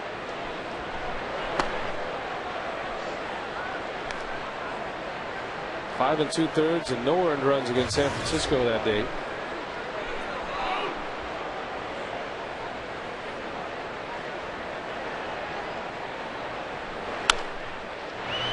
Ground ball to Lopez. Berkman retired. He's 0 for 3. And Jeff Suppan has retired 10 in a row through 6. Still tied at 1. The Brewers coming up.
The 6th, and we're still knotted at 1 apiece.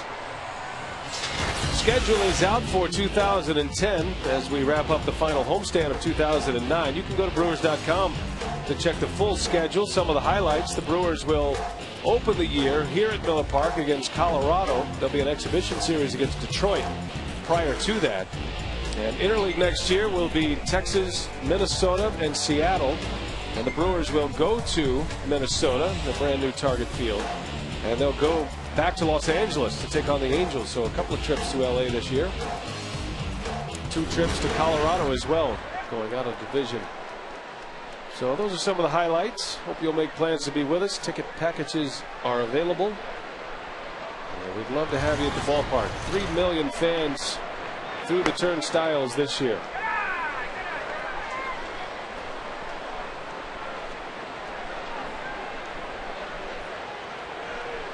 It'll be the 40th anniversary of the franchise.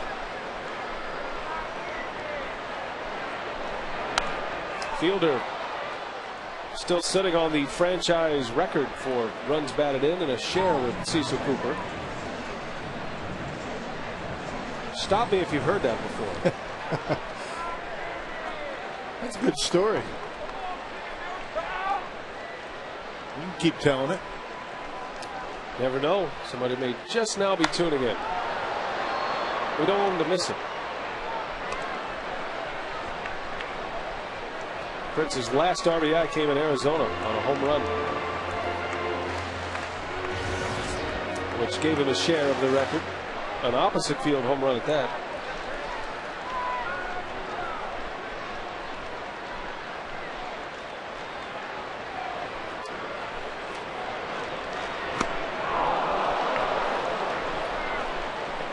Yeah, good cutter from Moeller. That's a good pitch. Stayed in on the hands of Prince that time. Couple of 4-seamers. Throws the cutter. Watch that ball the way it darts in on Prince as it gets to the plate. That's a dandy. Astros haven't allowed Prince to get his arms extended. He made a mistake in last night's ball game, lefty versus lefty, but they've been really pounding him inside. Fielder now 28 plate appearances since his last RBI. McGee drives one into right. Pence is over, and he's got it. Casey is 0 for 3. 2 up and 2 down for Brian Moeller.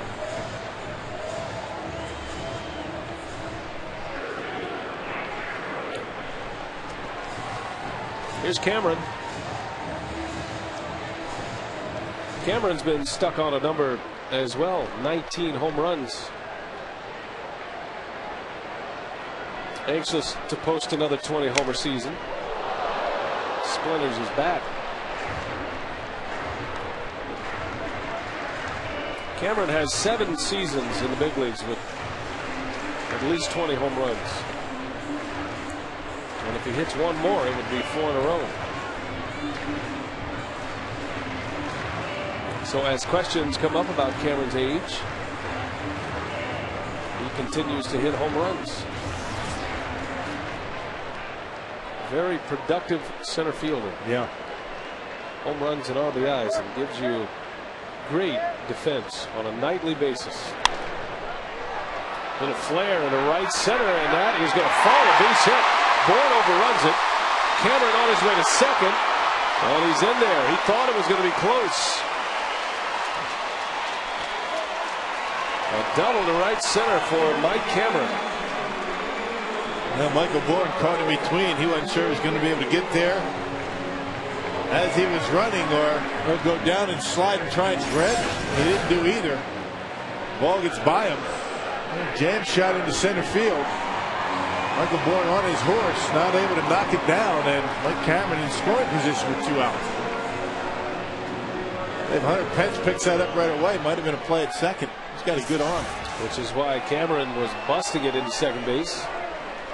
You gotta like the hustle from Cameron. 36 years of age, near the end of September, and he's legging one out for a double.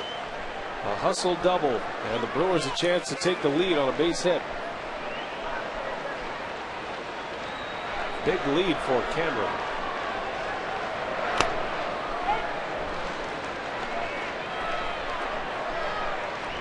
Kaz Matsui very close to second base, trying to keep him close. Big hole between first and second.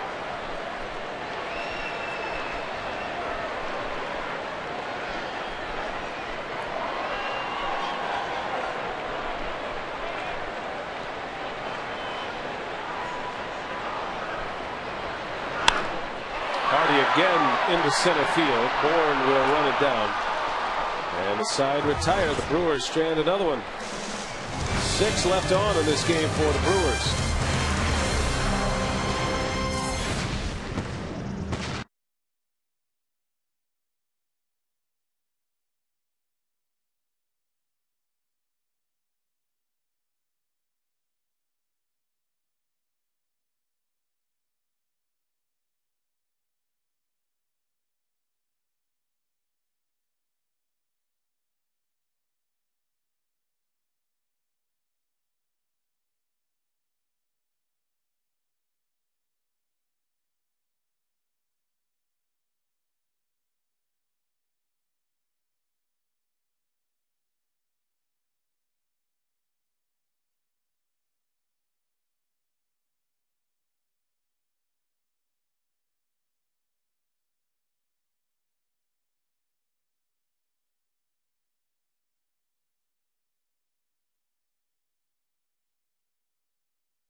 Brewers baseball on WMLW is presented by Heiser Automotive Group.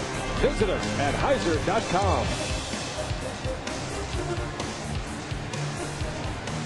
Homestand continues tomorrow, and a 3-opponent homestand this week. 10 games in all. The Cubs will be here next week. The Philadelphia Phillies in for a 4-game series. It all ends a week from tomorrow here at Miller Park. Jeff Suppan pitching well, only 1 run through 6 innings. Sup has retired 10 straight. And he faces Carlos Lee to start this 7th inning. Lee extended his hitting streak to 11 games with a double in the 2nd, and he scored a run. Scored the only Astros run.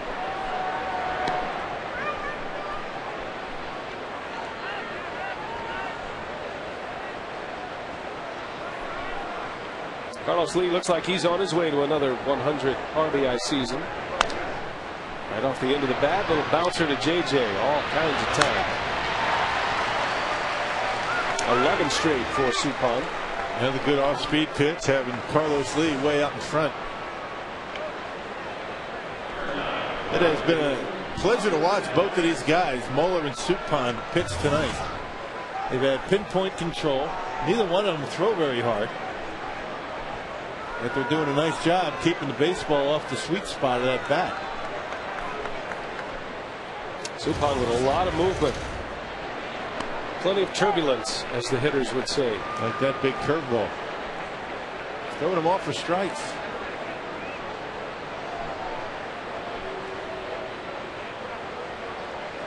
A lot of those fly ball outs you just saw pop-ups. Hitters out in front. The 6 strikeouts, a season high for Suppan, which he set against the Astros back in April.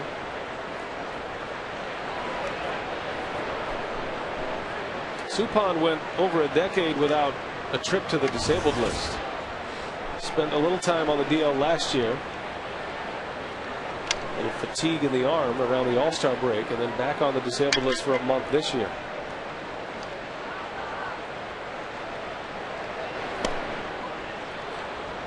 But his durability has been noted. Matter of fact, if he gets to 30 starts this year, which he has a chance to do, he and Livan Hernandez would be the only 2. If Hernandez makes 2 more starts, would be the only 2 active pitchers to have at least 11 consecutive 30-start seasons. Pence sends that one deep to left field. Braun is back, looks up, and it's gone. Hunter Pence, his 24th home run, and he has broken the tie. It's 2-1 Houston.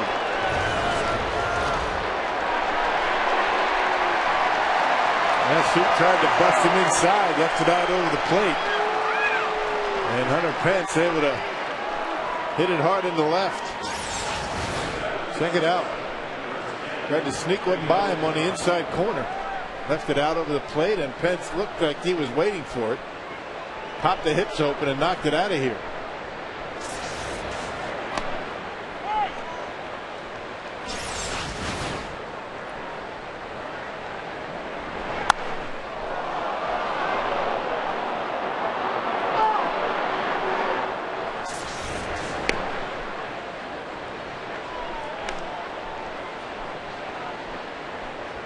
Pence with 24 homers, 69 runs batted in, and a 2-1 Houston lead on just their 4th hit of the game. Tejada into center. Cameron will run it down. 2 outs. The Brewers will have Kendall in the pitcher spot, Suppan, and then back to the top of the order, which is likely Suppan's last inning. Ricky Weeks has made his way to the bullpen.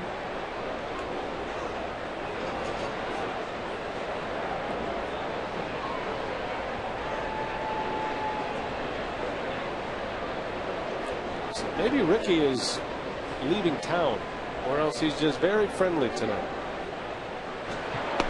I think he's just happy to be in the nice, calm environment of the bullpen. Anywhere but the dugout. That dugout very intense. Not a lot of joking around in the dugout. Big bouncer over the head of McGee, and Chris Johnson has his first hit.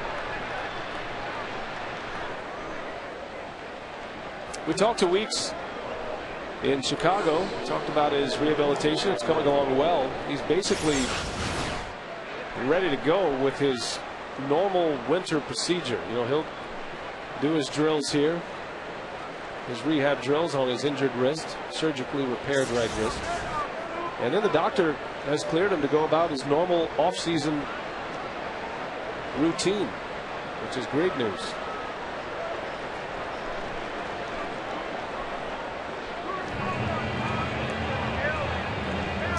Weeks said he's looking forward to the offseason. He works out with Felipe Lopez in the offseason at the Orlando Magic facility. He and Mike Rivera part of that group. Ricky having a blast down in that bullpen. I would imagine that the smiles and the laughter are very limited for Ricky this year. Been another frustrating year for Weeks. Well, he was off to a great start. Chris Bosio making a trip to the mound here. Weeks had 9 home runs in the first 6 weeks of the season. He was looking like it was a breakthrough season before he injured his wrist in St. Louis in May. He's about as strong mentally as any player I've ever covered. Yeah, coaches will tell you that too. He's been through a lot. Same guy every day. He has had a lot to do with the personality and temperament of Prince Fielder as well. Those two very good friends. Ricky's a couple of years older than Prince, and they've been playing baseball together since they were in Little League.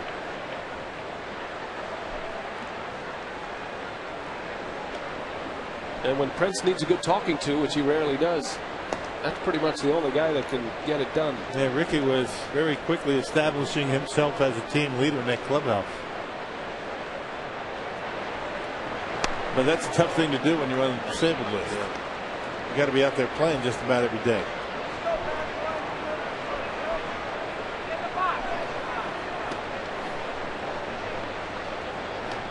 Ricky said his favorite position is shortstop. He realizes second base is where he belongs, and said he hates the outfield. Played it a little bit in high school and a little bit in college. And if you know his personality, you understand why. He wants to be in the middle of it, in the middle of the action. Well, if it means 4 to 5 at bats every day, I think the outfield might not be such a bad option. You never know what's going to happen in the off season.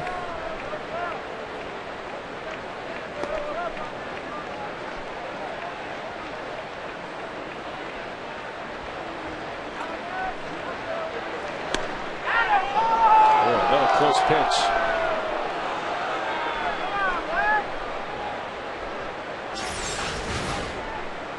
Well, you tell me where this missed.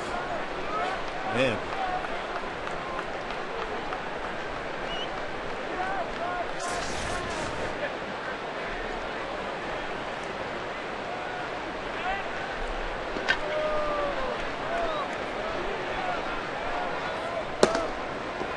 David Weathers, in case Suppan cannot get through this inning. But the pitcher coming up next at Moeller. Toes, swings and misses. Suppan with 7 strikeouts, a season high. But he gives up a running Hunter Pence homer that puts the Astros on top. See if the Brewer bats can pick him up. 2-1 Houston.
Game summary. 2-1 Astros lead it. J.J. Hardy with an RBI back in the second inning. That tied the game. It scored Casey McGee. Jeff Suppan with 7 strikeouts tonight, a season high. But Hunter Pence goes deep. His 24th home run of the year with 1 out in the 7th. And Suppan will exit trailing 2-1. His offense can still secure a win for him, but they're going to need a couple of runs. 7 innings for Suppan, 5 hits, 2 runs, both earned, and no walks with 7 strikeouts. His night is over. The spot in the batting order coming up next. Frank Catalanato is already in the on-deck circle.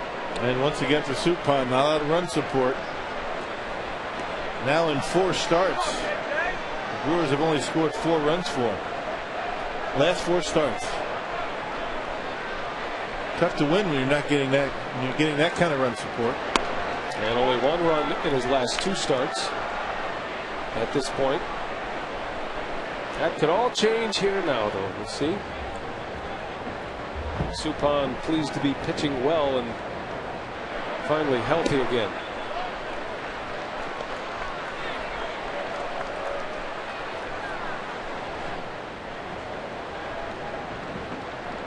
Before his last start in Chicago, had gone 7 innings only twice this year.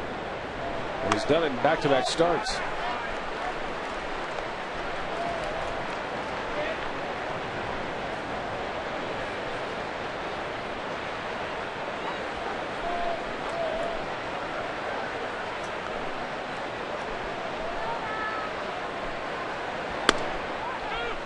Three and 2 to Kendall.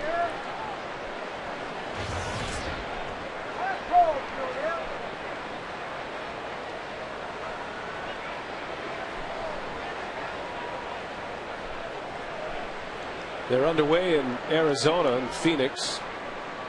Rockies had an early lead 2-0, and then the Diamondbacks scoring 3 in the third. They lead 3-2 playing in the fourth.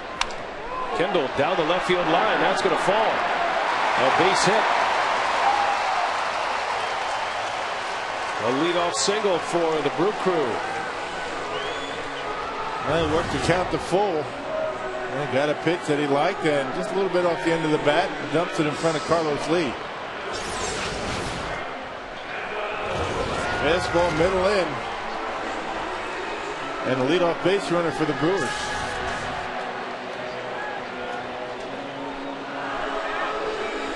Cecil Cooper on his way to the mound, and he's going to make the call. Catalanotto, the pinch hitter, left-handed bat. Cooper, who has 3 lefties in his bullpen, will make the call to one of them here. Moeller is out. Feldko called to the pen. We'll take a timeout. Brewers with something started here in the 7th inning.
Fans holding vouchers for Jason Kendall bobbleheads can pick up their items now. There are 2 separate redemption methods available. At Miller Park, vouchers can be turned in at a special redemption table located on the field level concourse on the first base side. Or you may redeem your voucher at the Brewers team store by Majestic during regular business hours. Let Brian Moeller really putting together a good outing. 6+ innings, giving up only 5 hits. 1 run. He walked a couple, both in the same inning. Did a nice job, just like Suppan, mixing his pitches. Had good movement on the fastball. Used his slider effectively. Continues to throw the baseball well for Cecil Cooper and the Astros. So Moeller 6+. Got a runner that belongs to him at first base as Tim Burdack comes on. Burdack on to pitch when it was announced that Frank Catalanotto would pinch hit. Maka immediately counters with a right-handed bat, Houston native Jason Bourgeois. So Bourgeois against Burdack with Kendall at first. So apparently Ken Maka not interested in the sacrifice bunt here, because if he was, he would have left Catalanotto in there, perhaps looking for the big inning. Bourgeois does have a home run. It was right here at Miller Park. His only career Major League homer. Got to be a thrill for Bourgeois to get to play against the team he grew up rooting for, the Astros. Get himself a knock, it'll be even more of a thrill.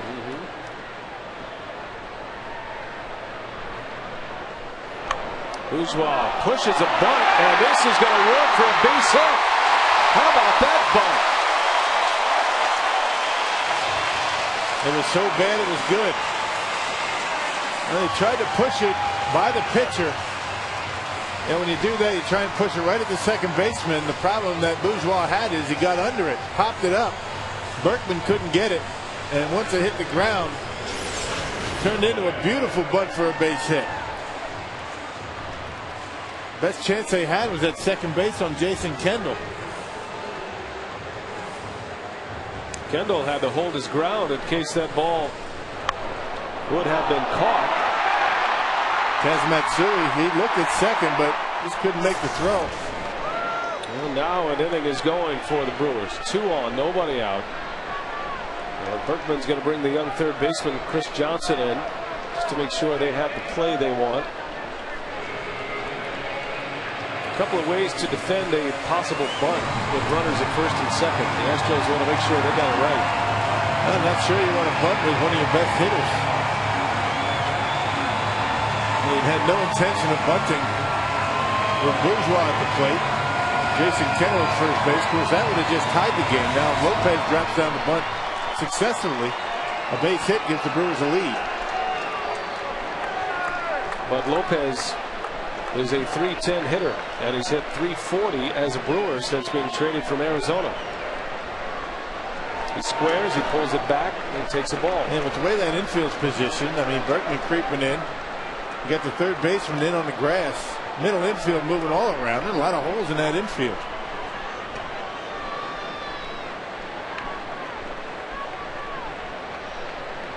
Lopez, the switch hitter, batting right-handed for the first time tonight. 1 for 2 at the plate with a double and a walk. 2-1 Astros. Brewers threatening. And Lopez not showing bunt, takes ball 2.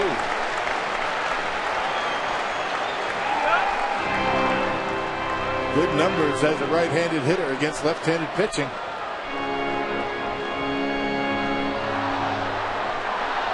Covers about a third of the at-bats for his season total.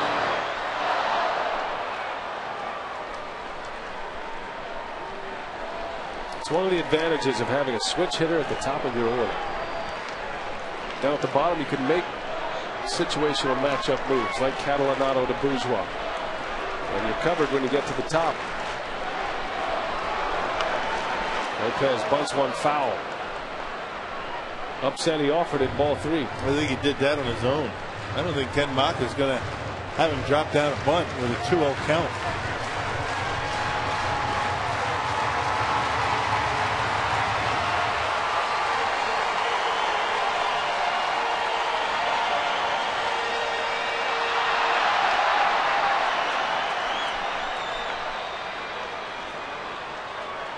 Astros have their corner infielders creeping in.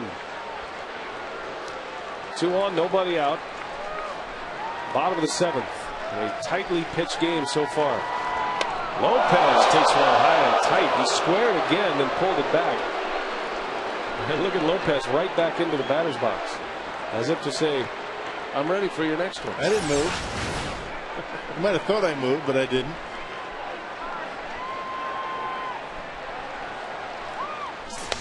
There's ball 4.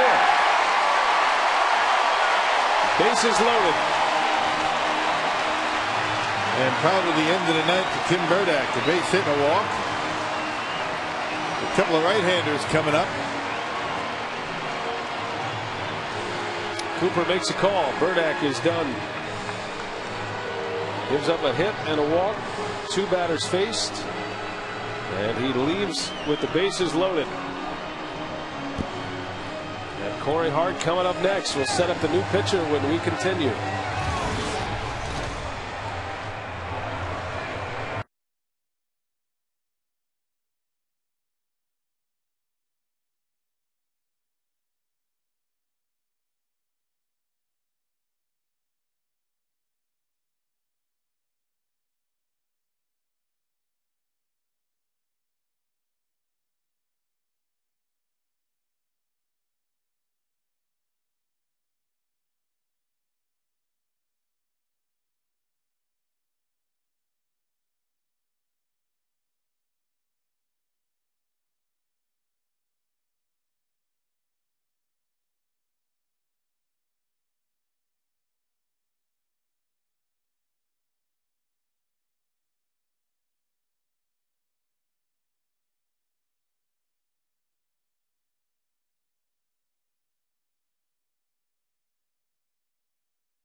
with the fire burning hot here. Bases loaded, nobody out.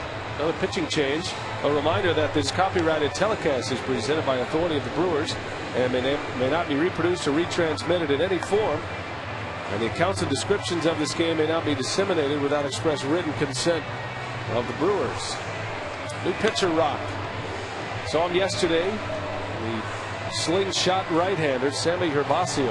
Yeah, real tough on right-handed batters. That's why Ken Maka is going to Jody Garrett to pinch hit for Corey Hart. Throws from that 3/4 delivery. He's got one of those roundhouse sliders. And Jody Garrett on Thursday gives the Brewers a big lead with a grand slam in Chicago. A 2-strike, 2-out grand slam by Jody Garrett. How about another? That was in the 4th inning of that 7-4 Brewers win. Garrett's second career grand slam. His last was in 2003. And here he is right back up there with the bases loaded. Garrett pinch hitting for Hart. Nobody out. Tying run at third. Almost ended up at the screen. Herbacio is a colorful character on the mound, to say the least.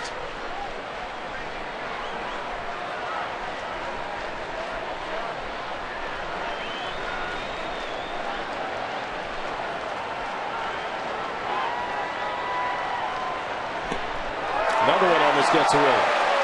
You could see where things could get real bad for Herbacio with his mechanics. Yeah, he has a different release point just about every time he throws the baseball.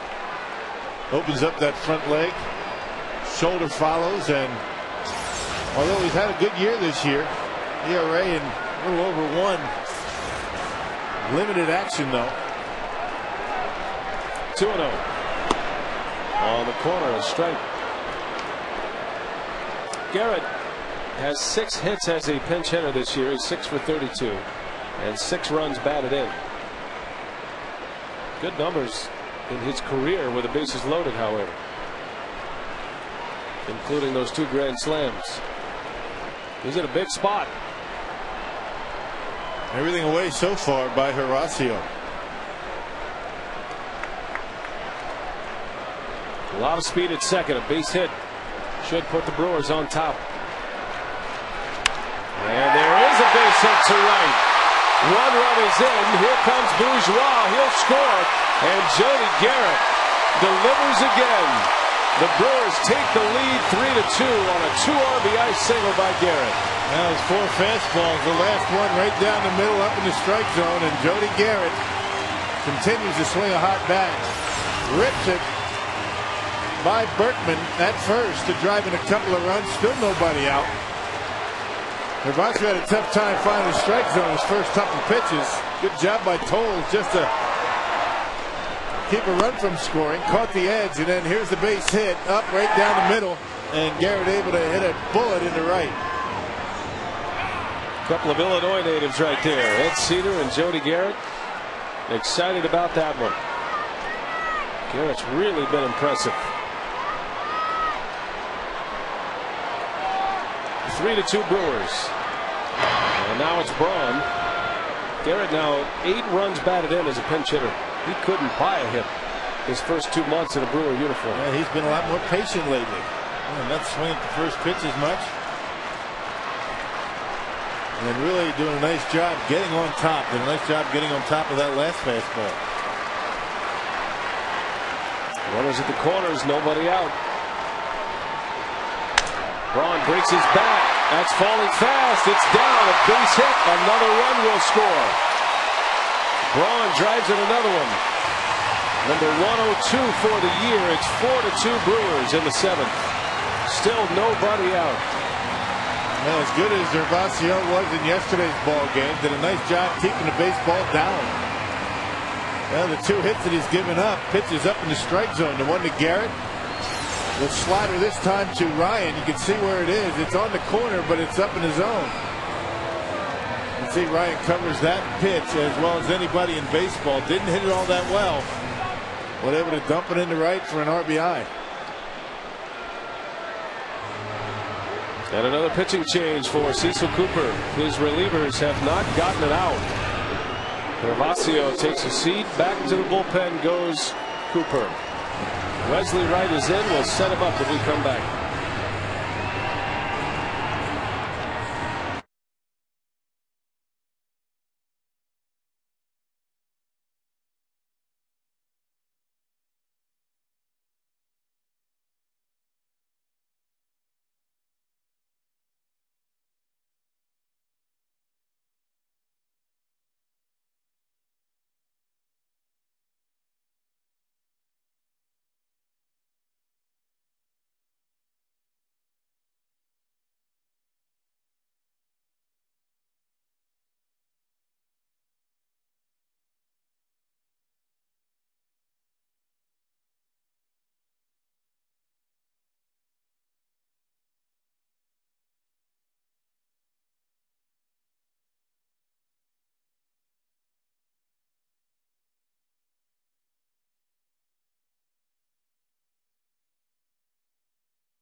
In just 10 minutes, you can get all of your most important news and your full, complete First Alert weather on the CBS 58 News. All in the first 10 minutes every night. CBS 58 News with your most important news and weather first.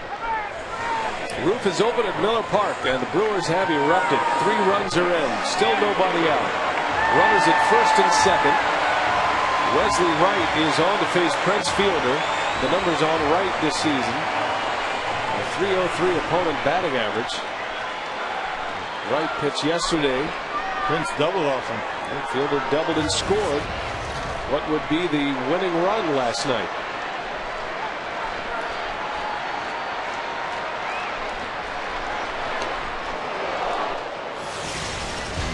Fielder is sitting on 2 franchise records. He's tied with Cecil Cooper for RBIs, set in 1983, tied with Jeremy Burnett with 99 walks.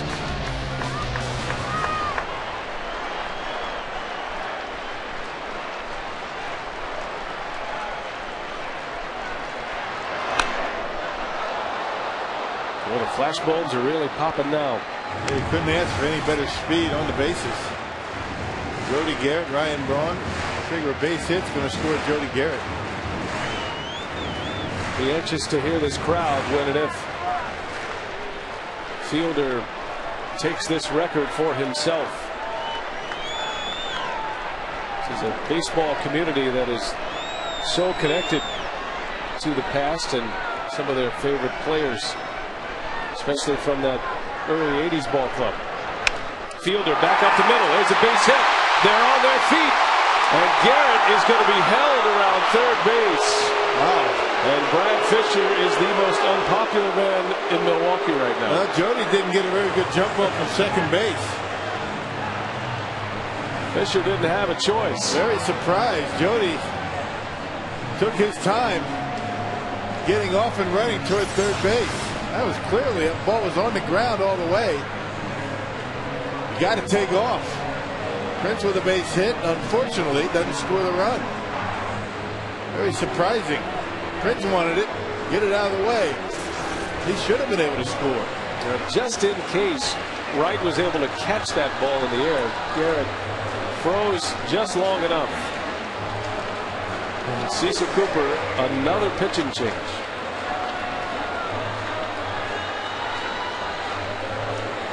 This is going to be the 5th pitcher of the inning. Muller started, Burdack came in, then Gervasio, Wesley Wright, and now Fulcino. Another timeout. Be back in a moment to set up the new Astros hurler.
franchise record-setting RBI, but instead, runner held around third. Joey Garrett froze for a moment, and that cost him. Yeah. Well, you see Garrett at third base just about the time that Michael Bourne had the baseball. Tough decision for Brad Fisher, but you have to, think about the game. I mean, winning the game is the number one thing. The last thing you want to do is have a runner thrown out at home plate with nobody out. Sometimes you have to make the unpopular decision. Bourne throws the ball well in center field. Garrett on a good throw would have been out by a mile. In the meantime, Cecil Cooper has plowed through his bullpen in this inning. The fifth pitcher used in this inning, the fourth reliever. Fulcino takes over, still nobody out. Bases loaded once again. 3 runs are in. Suppan in line for the win now.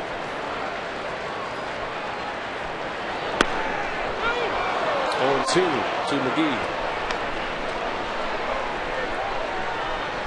Casey, his first career grand slam back in June. This was just moments after he dropped a pop-up. Went from one of his worst moments to one of his best. And a huge night for Casey McGee.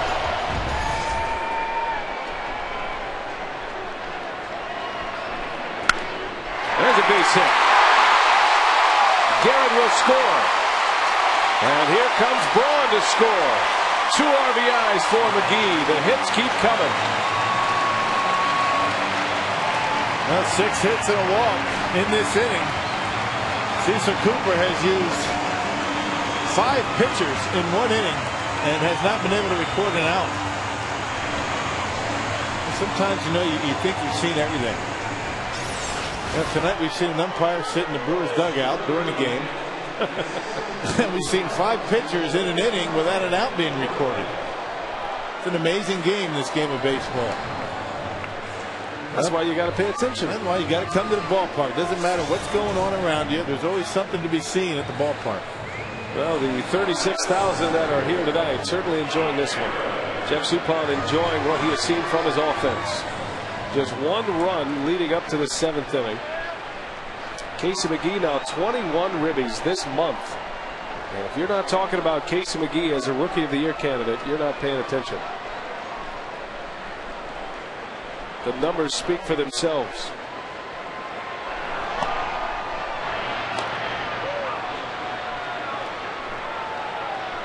Casey with 61 runs batted in now.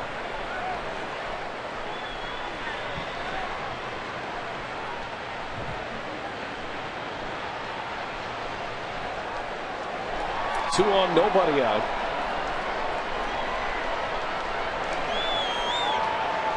Mike Cameron ahead of the count. Fulcino deals him a strike. Kind of the same group of pitchers that we saw last night. Burdack, Gervasio, Fulcino, and Wright all pitched last night. Astros did have a day off on Thursday.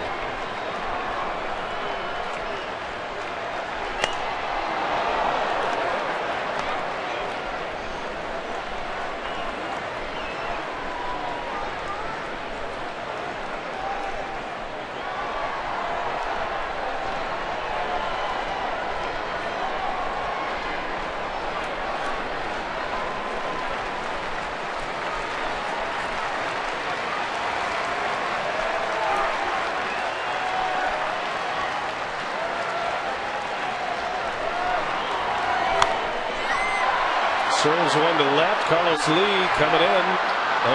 He caught it, but it popped out of his glove. He actually secured it in his bare hand. Not exactly how they write it up, but an out nonetheless. First out of the inning.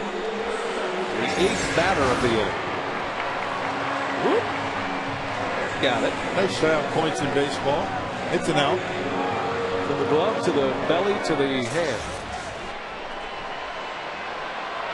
Got to use all your gifts, right? Whatever it takes.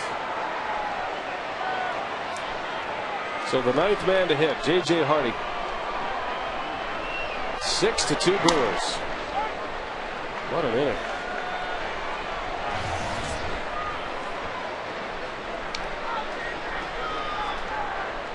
And good for Jeff Suppan. Pitcher a record. Now in line for his 7th win. We're talking about how few runs the Brewers have scored for Soup. 4 in 4 starts and 5 in this inning. Go ahead, Jeff. You can smile.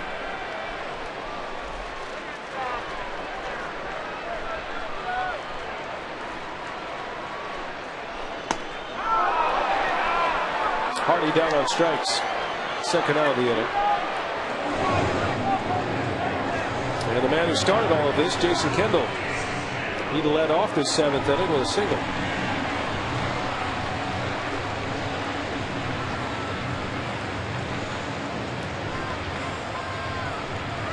Before this inning, the Brewers were 1 for 10 with runners in scoring position. 4 for 6 here in the 7th. 6 hits in this inning and 5 runs.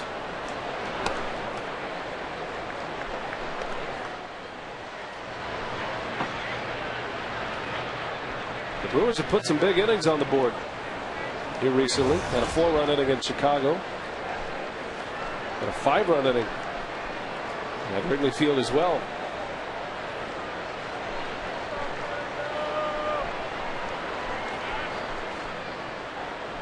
The Crew has won 6 of their last 8 games.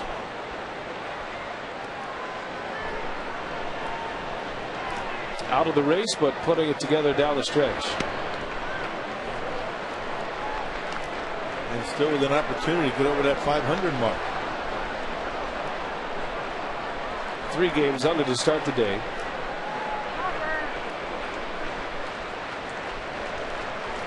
Cool shades.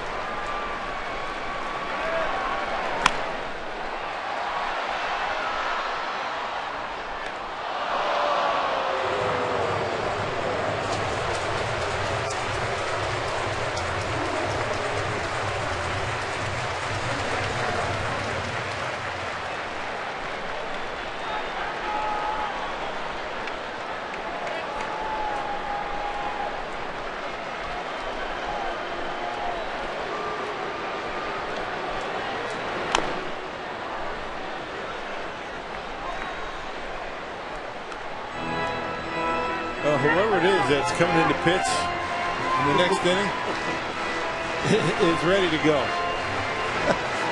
They've been out there about a half an hour. David Weathers, are you ready? He was loosening up in the top of the 7th. Plenty of time to oil up that 39-year-old arm. Little roller out to Tejada. The inning mercifully comes to an end for the Astros. The Brewers put 5 on the board on 6 hits. What an inning. A 6-2 lead as we head to the 8th.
Astros once again, the third of a 3-game series here at Miller Park. All fans in attendance will get a Doug Melvin bobblehead, compliments of Associated Bank. For tickets, call 414-912-4000 and go to brewers.com. Giovanni Gallardo starts tomorrow for the Brewers, his final start of the season. We're back on Fox Sports Wisconsin tomorrow if you can't join us at the ballpark. David Weathers, he's thrown a complete game down in the bullpen to prepare for this outing. He's on the pitch. He'll face a pinch hitter, Jeff Keppinger, his teammate in Cincinnati a year ago. And then back to the top of the order. Brewers up 6-2 now. After a 5-run inning, Jody Garrett stays in the game to play right. Jody with a big hit, a pinch hit, 2 RBI single. Well, the Brewers would like to be able to finish this game without having to use Trevor Hoffman. He's been used in back-to-back games. Although Trevor's had 6 up, 6 down for back-to-back saves. Weathers pitched a scoreless inning yesterday. He's scoreless 8th.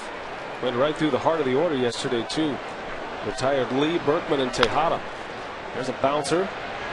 Hardy.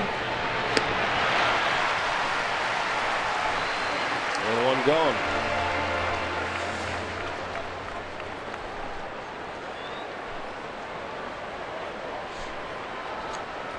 Suppan, the pitcher of record now on the win side.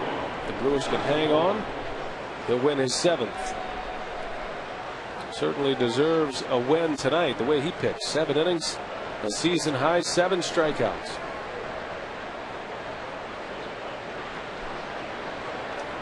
Kind of the way his month of September has gone. Been one good start after the other. And hopefully his first win tonight.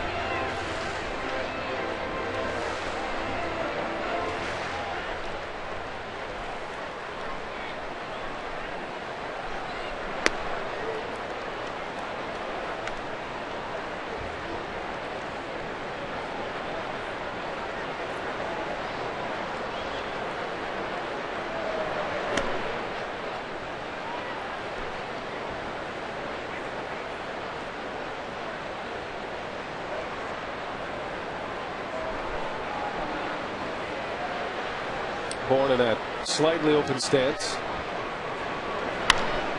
Bouncer to Prince, easy hop for him. 2 outs for Weathers. Good guy to keep off the bases. The Brewers have not allowed him to reach base safely tonight. Good guy create a lot of problems for you if you let him get on.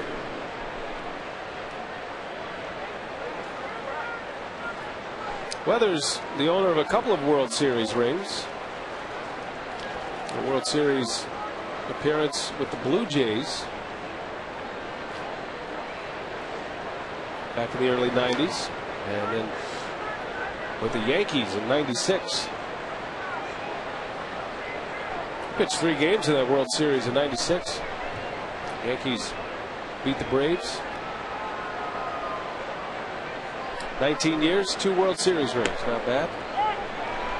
He tells some great stories about his Yankee days. There's a guy that could write a book.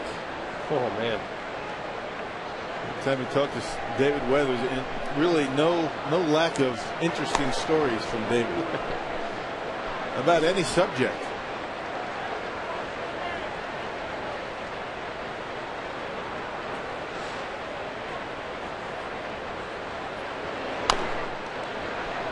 Now, when he talks about the Yankees club he was on, that World Championship team in '96, they had their stars, no question. But he talks about guys like Scott Brocious, Paul O'Neill, and Tino Martinez. You know, veteran players, leadership everywhere in that Yankee clubhouse. Got him. Foul tip right into the mitt, and a strikeout for Weathers. A 3-up, 3-down inning.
Game reset as the Brewers go banging away in a 5-run 7th inning.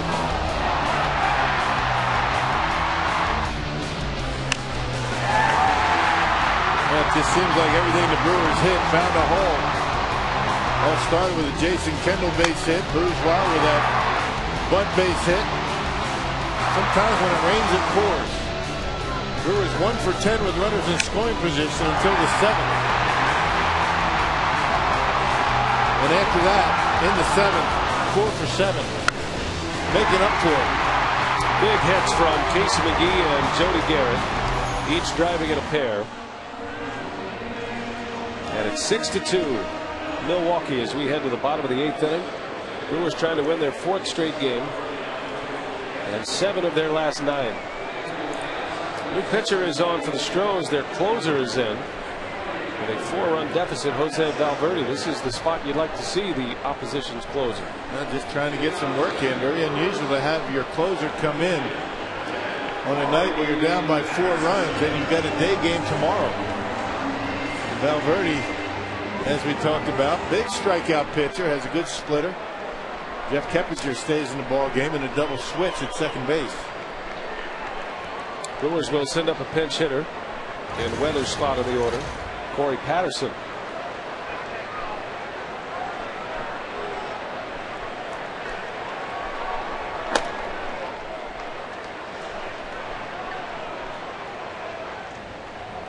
Looks like Coffey will have the 9th.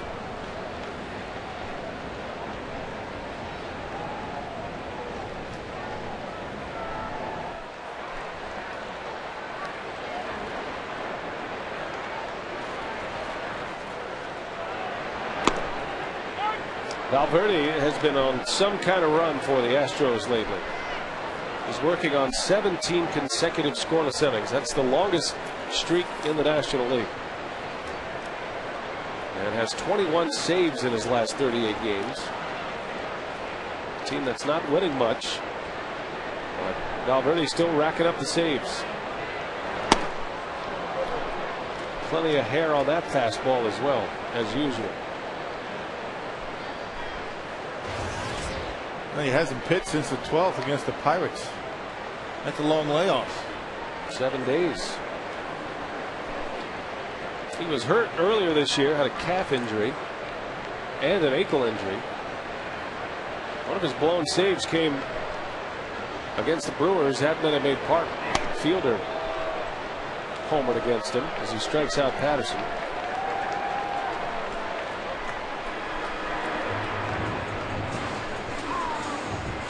Yeah, that Prince Fielder home run was a rocket.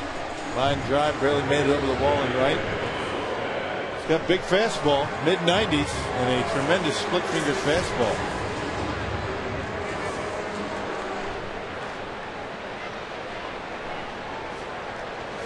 Well, the fielder's going to hit. Brewers are going to need some base runners here. At least 2.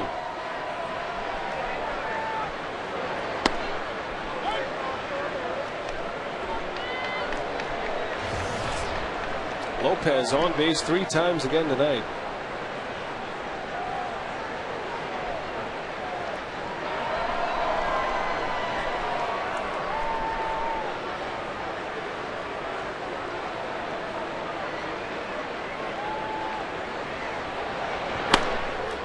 I've got Lopez reaching base 12 times in his last 16 plate appearances. He's only been retired 4 times over his last 16. His on-base percentage is now over .380. Astros didn't get him out last night. 3 walks and a base hit. He's been on base 3 times tonight with a double and 2 walks.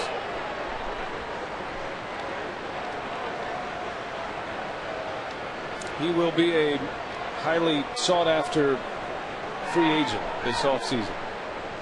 Switch hitter at the top of the order, plays good defense and can flat out hit.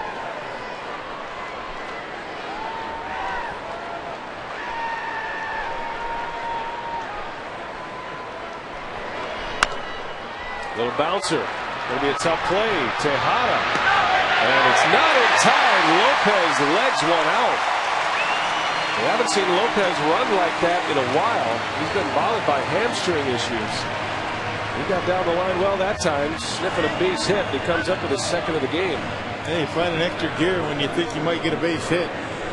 Tejada didn't get much on the throw. A little bit off balance as he gets there. Wasn't able to get his momentum toward the bag, and pretty close at first base. Ed Rapuano giving the safe call to Lopez. Lopez now on for the fourth time.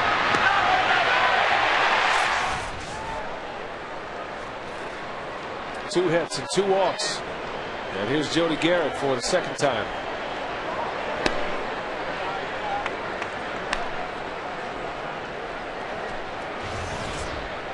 Garrett hit a grand slam home run in Wrigley 2 days ago in that Brewers 7-4 win. And a pinch hit single in the seventh, driving in 2 runs to put the Brewers on top.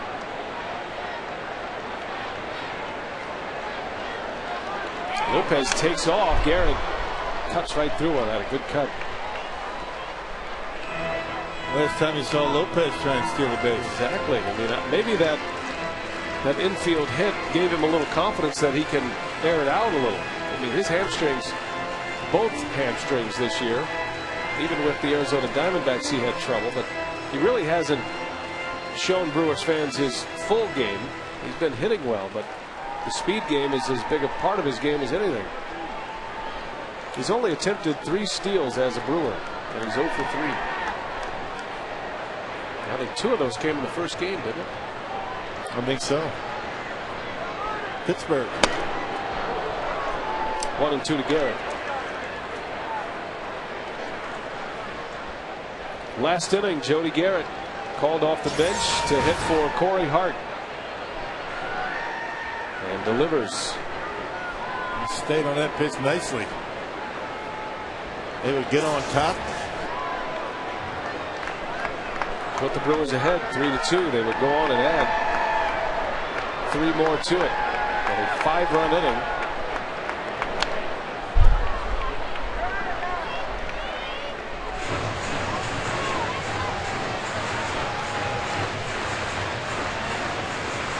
It's encouraging to see Garrett go through what he went through, a trade, packing up his family. That's off the field stuff. On the field, struggling mightily. Wasn't playing much. Every time he pinch hit, he was coming up empty. He'd go 3 or 4 days without even getting an at bat, and yet he's come through it all. He's starting to hit now and driving some runs, and really for the first time probably starting to feel like he's a part of it. The one thing that you have to be able to do is stay mentally tough in this game, because there's a lot of reasons why you get your head down and sometimes just give up. You know, start from scratch. You just got to keep your nose to the grindstone, if you will, and just keep battling it out. That's what it takes. It's a battle every day in this game. It's a game of failure.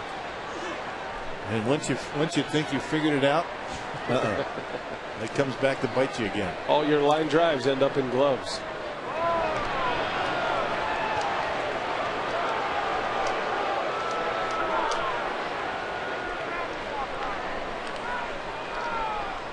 A good battle here. Garrett against Jose Valverde. 1-2 with 1 away. Another base runner, and that'll give Fielder a chance to swing the bat in this 8th inning, which hopefully will be the final time at the plate for the Brewers tonight.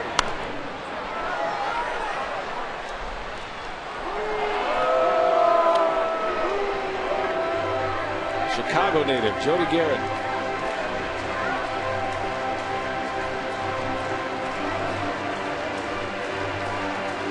It's impressive that the Brewers have done the damage in this series without the benefit of the home run ball. The 3-2 win last night, no home runs. No home runs tonight, and a 6-2 lead. On the ground, a base hit. Oh, Jody Garrett has found his stroke at the plate. 2 hits tonight. Yeah, these are the appearances that, balloon an earned run average for a closer. You don't have that intensity, in a closed situation.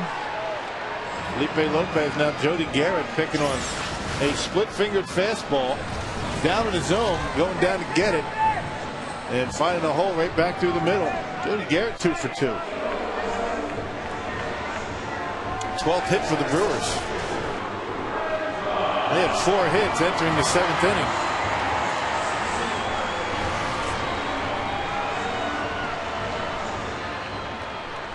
Here's Braun. 2 hits tonight. Singled in a run last inning.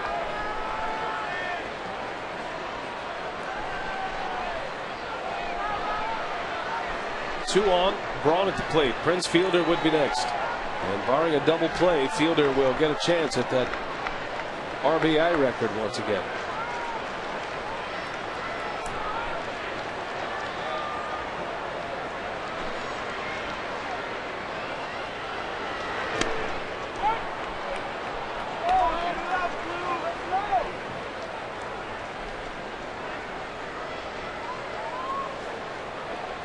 Braun sitting on a milestone with 1 swing of the bat as well. He is sitting on 29 homers.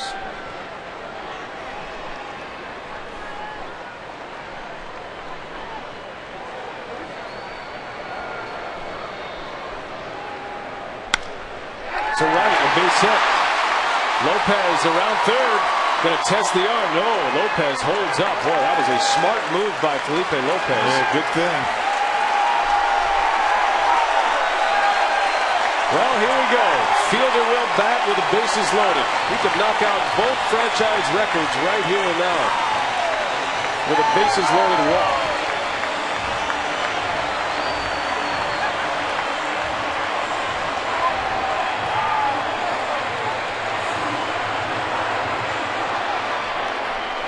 Fan got loose on the field. Was quickly decleated.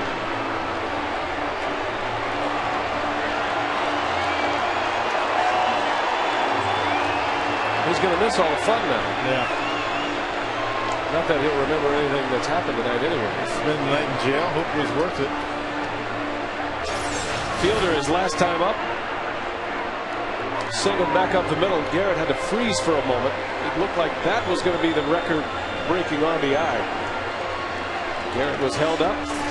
Fielder still sitting on 126. Tied with Cecil Cooper. If Valverde walks him, he'll set both franchise records right here.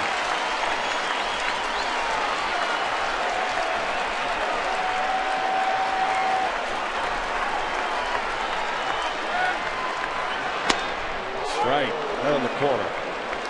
I don't see Valverde walking him here. You know he's going to throw him strikes.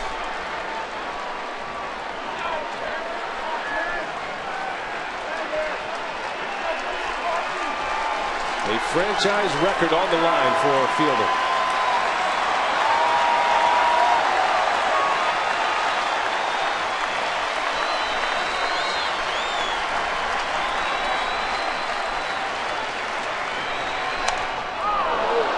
To the count. Prince has gone 29 plate appearances without a run batted in.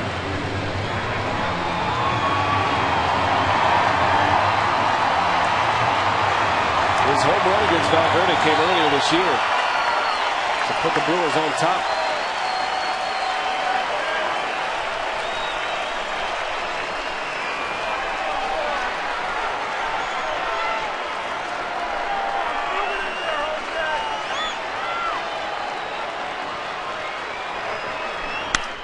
Into center, this will do it. Back is Bourne. Tagging up is Lopez.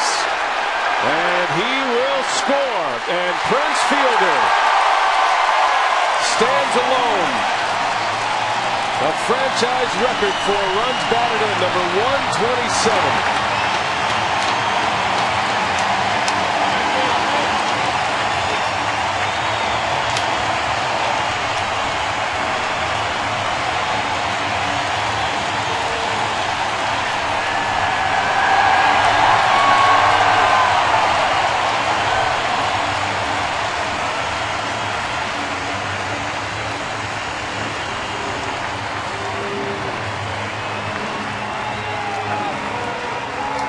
Cecil Cooper held on to the record for 26 years.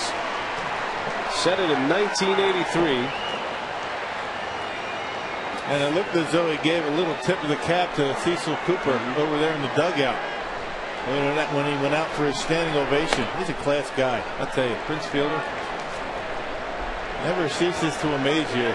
The maturity and the professionalism that guy shows every day.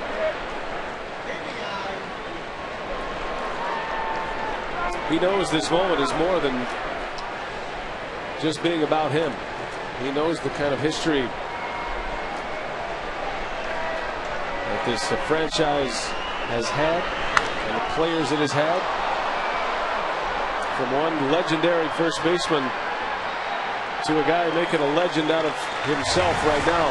Prince Fielder, 127 RBIs, a new franchise record. Congratulations, big man.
Well, it's been 5 games without an RBI, but Prince Fielder finally secures the record for himself, supplanting Cecil Cooper.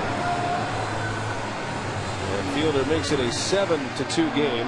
Todd Coffey coming into pitch, but Joe West spotted something from Coffey, and they have been in conversation for a while now.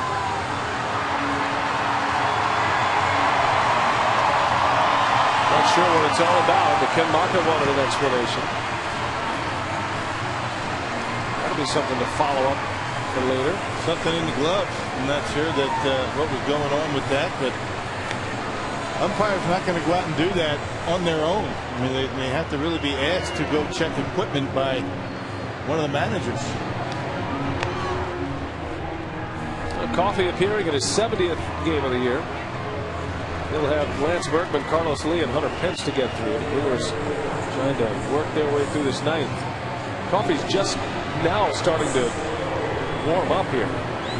He was stopped before a pitch by Joe West. Obviously, if they found something in his glove or something unusual, he would have been ejected. So maybe that wasn't the issue at all.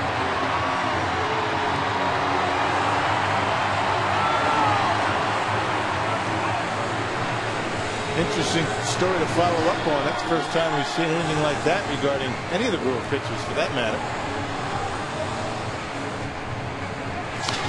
Well, here's what's going to happen the rest of the year.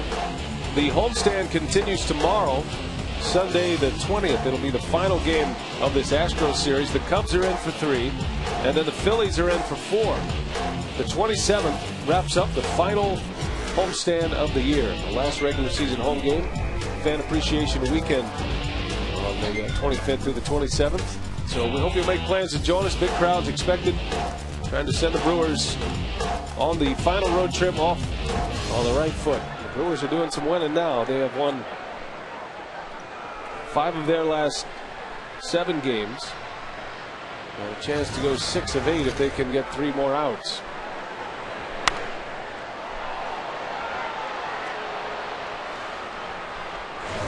Prince Fielder takes his step into the spotlight, which he deserves. He's having a career year, and he now has the franchise record for a single season in runs batted in. Now he just needs 1 more walk, and he'll have both of the franchise records. He'll set them both in the same season. And now that he's got that record all by himself, I would imagine he's going to be driving a lot of runs now. Here comes the skipper.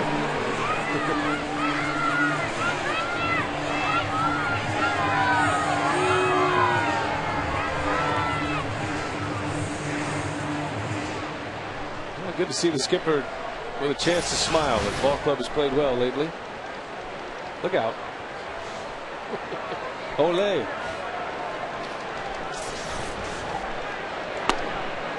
He could have given it to the bat boy, but he wanted the FaceTime.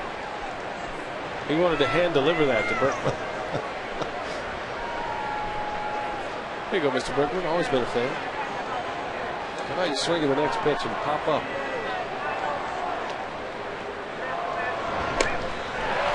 Coffey strikes him out. Weathers retired the side in order in the 8th. And now Coffey, the first man out in the 9th. That good slider getting under the hands of Lance Berkman. Now that back foot slider to the lefty. Able to get him.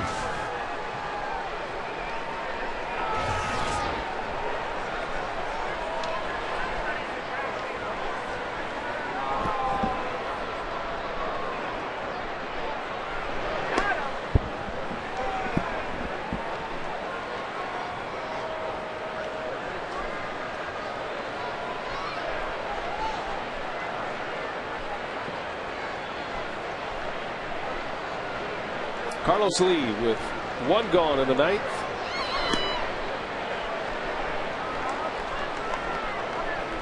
Lee doubled and scored in the 2nd inning. 1 for 3 tonight.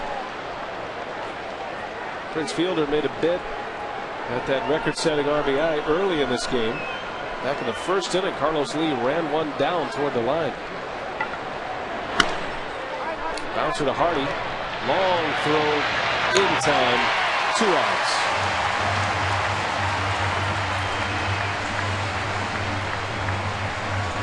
With 1 more out, Jeff Suppan will win his 7th. And certainly deserved that win tonight.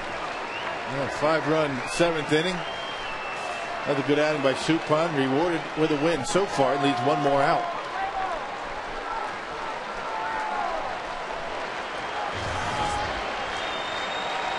Over 36,000 on hand to see this one.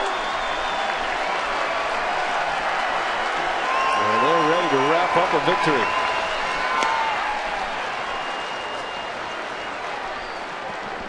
Brewers would go to 2 games under 500.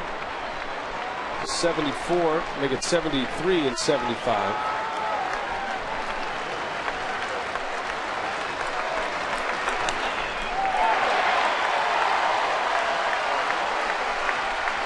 Cardinals beat the Cubs today. Cardinals' magic number is now 4 for the division title. Dodgers beat the Giants, which means the Rockies can add to their wild card lead. They lead Arizona in the 7th inning 4-3.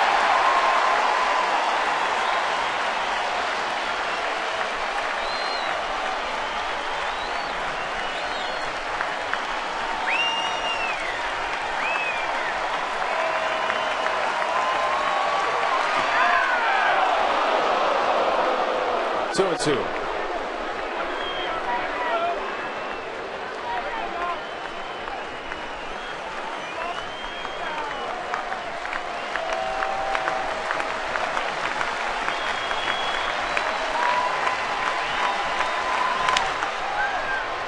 Out to Hardy. And that is your ball game.